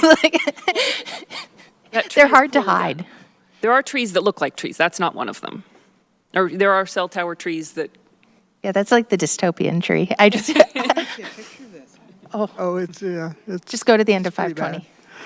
My understanding also that that's WashDOT property and that the city wasn't involved in the. Oh, yeah, no, that's good. I'm glad. But I don't want us to be promoting something where we end up with a tree, another one of those, if we can help it. I also think it kind of goes against the whole piece of maximum access and maybe maximizing resilience, right? Because And resilience and so, no, my point is that trade-offs. you're saying we want to provide the best services, and then you're saying we want to limit the towers, right? So I think to your point, Susan, I completely agree. We need to, I don't think it's necessary at all. I mean, we could strike it for all, yeah, I mean, I don't know what the rest of the commission There are- think, but I'm fine with not having the. towers are, I mean, there are certain physical requirements for cell phone coverage. So the things that are listed in the original policy are relevant. The co-location, the sharing, the high buildings, those are all things that impact the visual component. Yeah, I'm just thinking, like, if you go to Rose Hill, like the Bridal Trail Shopping Plaza where there's that bowling alley and the Pagliacci's, there's a huge cell phone tower there. And it looks like a cell phone tower, and you never look at it because you're used to it. And it's almost invisible, massive infrastructure because it's just not interesting. Like, it's only interesting when they send the drones up to inspect it, and then you're like, why are there drones up there? Just like electrical poles. Right. It's not that big a deal, but every time you drive past a hidden or camouflage cell phone tower, I feel like it's just Jumps out at it's you. glaring. So anyway, And we still need to get cell service at Perigo, right? Like, how many people utilize that park, and yet you don't have cell service at Perigo Park? or a lot of the schools don't actually have good cell service, which Yeah. feels like a safety issue. So I think there are places where we need way more, And, not less. we talked about this when we were, several years ago at the Planning Commission, when the telecommunications people were here talking about old Redmond and, some of the restrictions there on 5G things. And, you start talking about like the downtown park and having lots of people there, you can overwhelm if you don't have enough infrastructure there. But to me, this almost feels like an older policy, like in the 90s when people were really concerned about being able to see cell phone infrastructure because it was new. I don't think it's a concern the same way anymore. But we don't want more than we need in terms of like the co-location and the stuff. That makes sense. Yeah, I mean, we want to encourage co-location on everything.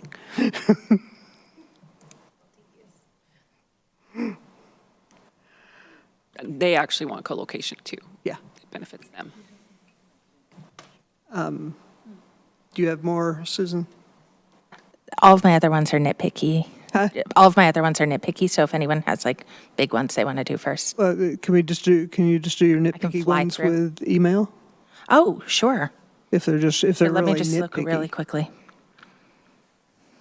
Might be worth just to note them for the record, Yeah. just for the community, but we can follow up in more detail too. Yeah. Okay, so maybe I'll do that. So for UT3, I just wanted to like clarify the wording on that a little bit because there's a section about reducing demand.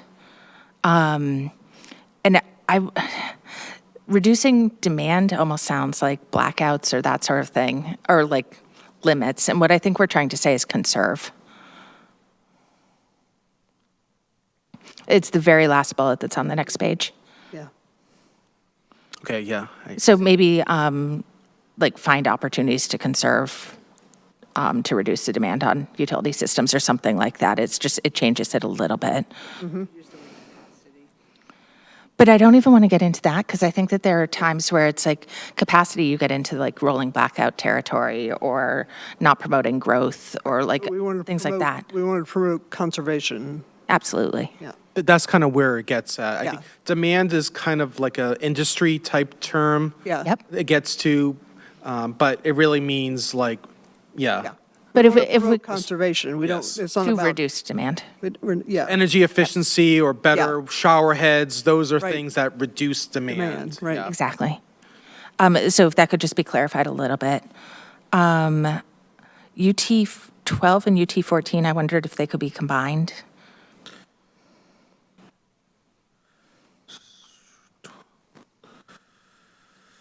Okay, that's 12, and then 14, Yep. and that Oh, wait, relates to sorry. undergrounding? I said the wrong thing. UT 13 and UT 14. That makes more sense. Sorry, Yeah, typo. they're both about. Yeah, we'll take a look at that. I believe we actually originally had proposed to combine that, but there were some issues related. There was some specific words related to underground and Sure. it's a slightly different concept, but we can check on that. But I recall that there was some There was a rationale. staff issues related to combining those, but we can follow up on that. Okay, Thank you. awesome. And then UT 50.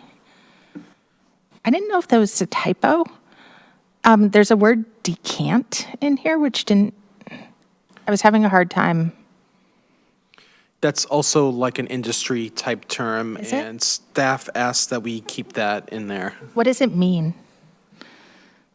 Off the top of my head, I should know because we had a lot of discussion about that. I tried to look it up, and the only thing I could find was about like We can pouring we can wine check on into that. We can find that. It's the wine facility. which is fine, but we don't need a policy about that. Anyway, I was just confused. Yeah, and I curious. know that I believe this is under stormwater. Yes. They wanted to make sure that that was something important, that terminology was maintained, so. Okay, Just sent a note that decant facility means a structure engineered for the receipt of materials generated from the maintenance of stormwater management systems that facilitates the separation of liquids from solids and the disposal of liquids to a sanitary sewer or alternative And this, treatment. this is great. So this is really helpful. Then I have a different comment on that one. Can we break up that noun string? So establish and implement street waste and management standards for decant facilities.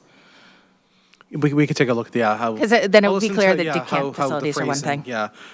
Okay, so UT 53 was another noun string one, which I'm focusing on that because people don't always predictably break apart things the way they're meant. So for clarity, behavior change focused outreach is a really confusing thing. So I was wondering if we could break this up into outreach to change behavior. I'll take a note of that, yeah. Okay, UT 55, there's grammar that sets, and if you could just do instead comma to set.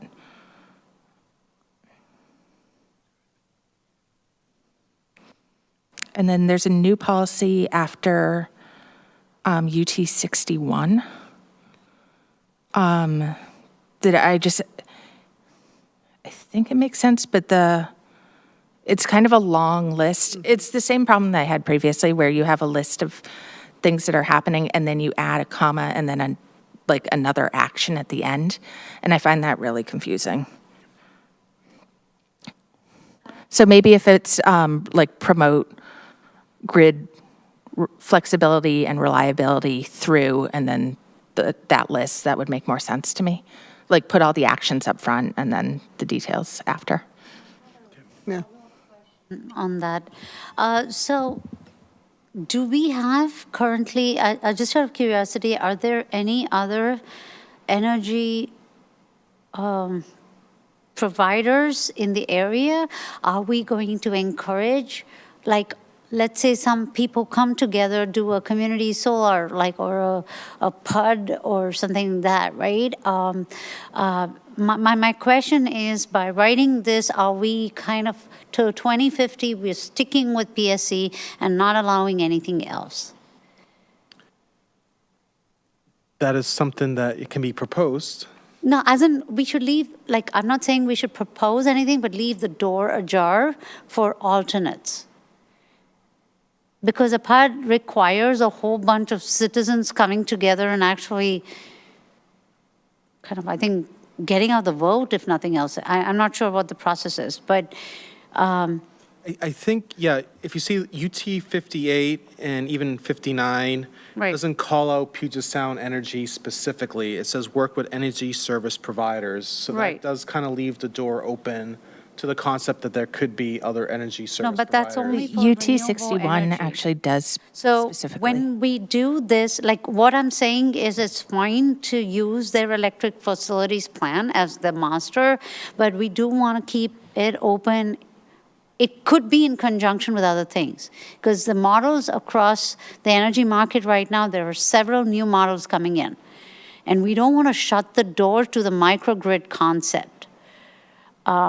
So I don't know where it would be phrased, but it maybe you say things like for electrical utilities serving Redmond in conjunction with potential other plans, or I don't know. Words are not happening right now, but it's the idea. So, and because that ties into the new one, which talks about initiatives to create grid reliability. The whole idea is if you're off a bigger grid, you might have a better chance when disaster strikes. So it works both ways. A microgrid will work, and we want to encourage funding for something like that. I think that would be great for Redmond. Like Sorry. Appreciate any policy suggestions. like incentivizing redundancy. Not quite. It is basically to create pockets which are not reliant on the PSE grid. Right now, PSE has a fair, they're the only providers here. Several markets across, and including one of the other counties, are proposing public utility districts which deal with it away from the stranglehold of PSE, which is government regulated but privately held. So there is a different ownership model. So I'm not saying that's the only way to do it, and that's on a certain scale. Then there are the smaller scale, like Grosslawn could say, hey, you know what, we'll set up a solar kind of grid within our thing, and we will share resources. We don't want to close the doors to this. I'm not saying it's going to happen right now, but this is the reality of the energy markets going forward. Renewables will happen, but they'll also happen in pockets, especially in peak load times to take load off the grid, in peak grid. So alternates, basically. So I don't know if that's making sense. It's been a long day, but yeah. We will take a look at that. But I think it sounds like you're just saying stronger language that supports other energy providers.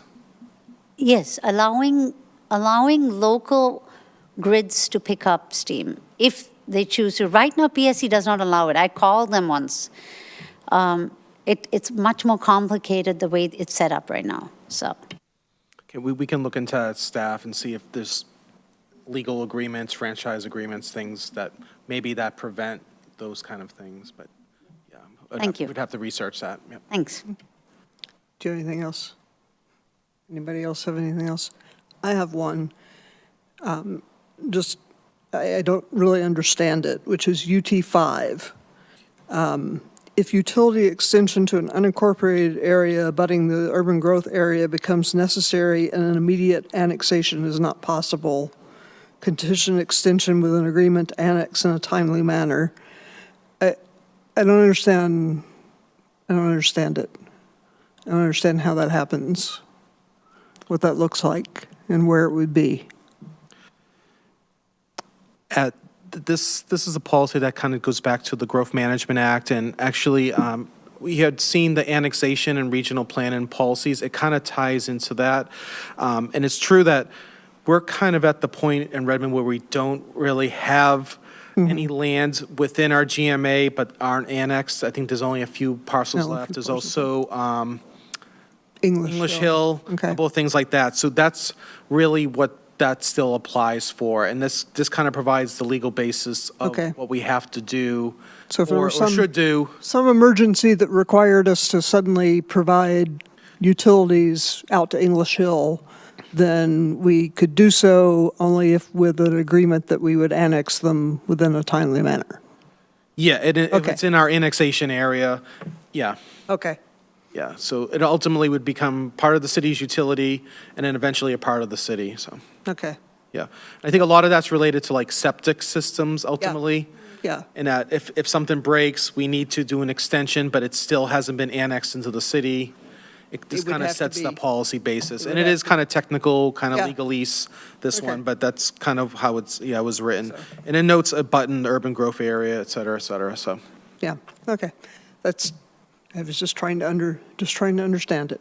And I think part of it also is to kind of note that this doesn't really apply to like the Novelty Hill, Right. Redmond Ridge area, which we also provide utility services. Right. But if there's an issue up there, that doesn't mean it's going to be annexed into Redmond. So that's kind of also where that kind of gets to.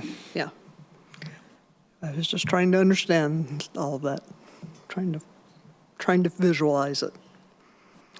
Okay, so those all the questions on utilities We had a proposal to maybe do the natural environment at our at our next another meeting? session. Yeah, I think that would be a good idea. We're coming up on 9:30. Question. Yeah.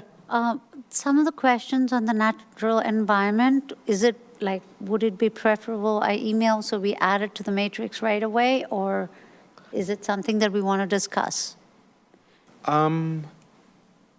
Yes, I was seeing, looking at Jeff. Yeah, we can do that. Yeah, then we can prepare the issues matrix and just start to go So I over it. can then Yeah. email. You can go ahead I and Then we can email. start research. Yeah. and just- Okay. Yeah. Just remember to email it to Yeah, only Glenn, Glenn, not the yes. entire commission. Thank you. Yeah. Okay. Thank you, everybody. Long meeting. Okay. So, with that, we will move on to staff and commissioner updates. Hello again. It's still daylight out, okay. All right, just wanted to note that some of our next meetings, the next meeting is Tuesday, June 27th, which is the joint meeting with council. That's on a Tuesday. And we can share the kind of agenda slide that we're working on for that, but please note that this is actually a council meeting, so the kind of planning, the process actually goes through council staff. So if you don't get any kind of follow-ups, like invites, things like that, which I believe they send kind of just a couple days before the actual meeting, but follow up with me if you kind of, hey, what's going on with that? We can follow up with council staff. But basically, be at council chambers at 7 PM on that Tuesday for the joint meeting, which is here. Yeah.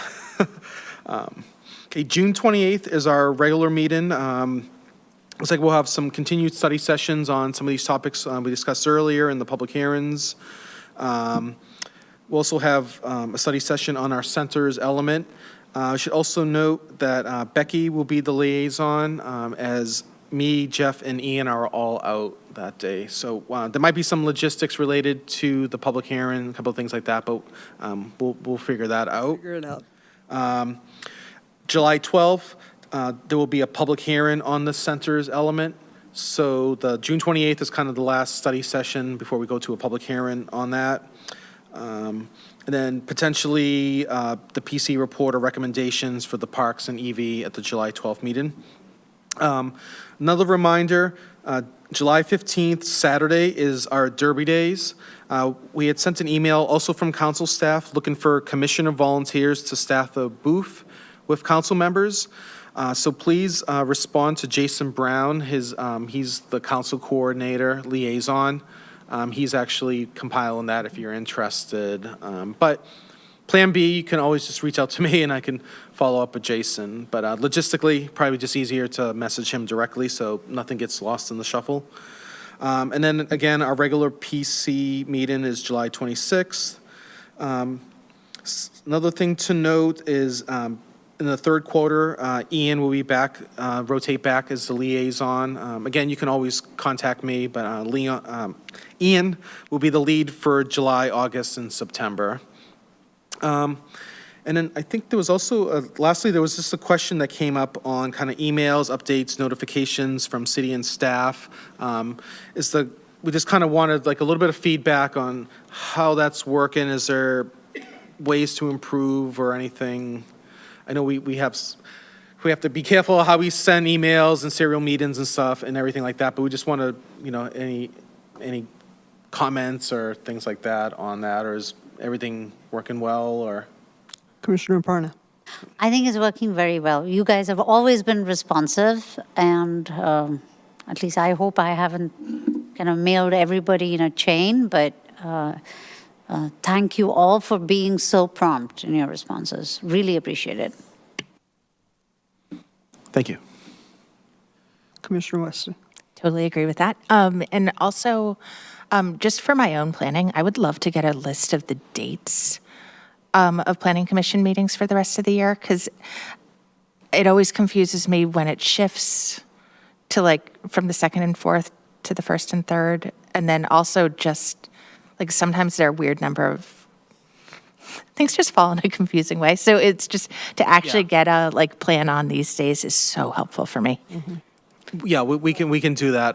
Yeah, generally it's the 2nd and 4th Wednesday, but yes, November and December then switches to the 1st and 3rd. Holidays. And then Unless there's a even the 2nd and 4th, like I think I get it, and then I'm still wrong. So I would love just Okay. You an can actual list. Would be always great. go to topics under review Right. on the Planning Commission page, and that has our extended agenda. That only goes out It only goes out 3 months.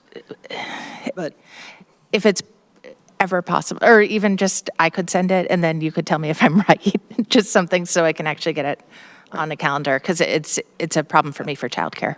Yeah, at our next meeting, we can just do an attachment that shows all the dates for the That'd be remainder so of the great. year. Thank you so much. I was going to say, we would try to do the Teams invites and things like that, but sometimes it gets a little challenging if we have to move the room, and we don't want to send like 4 different invites for the same meeting. So that gets a little challenging. So that's kind of why we don't just send out the Teams invite for the whole entire year. And that's kind of managed by our clerk's office. And there's a lot of reasons why we unfortunately can't do that and just have it on your calendar for the rest of the year. No, I think like, again, it's such a simple thing, but it just helps me so much. So that would be great. No worries, we'll get that to you. okay. Is that it? And that's all we have. I just want to encourage everybody to volunteer for Derby Days. It's actually really great. You get to talk to a ton of people that you wouldn't normally talk to, and they all have things to say about the city.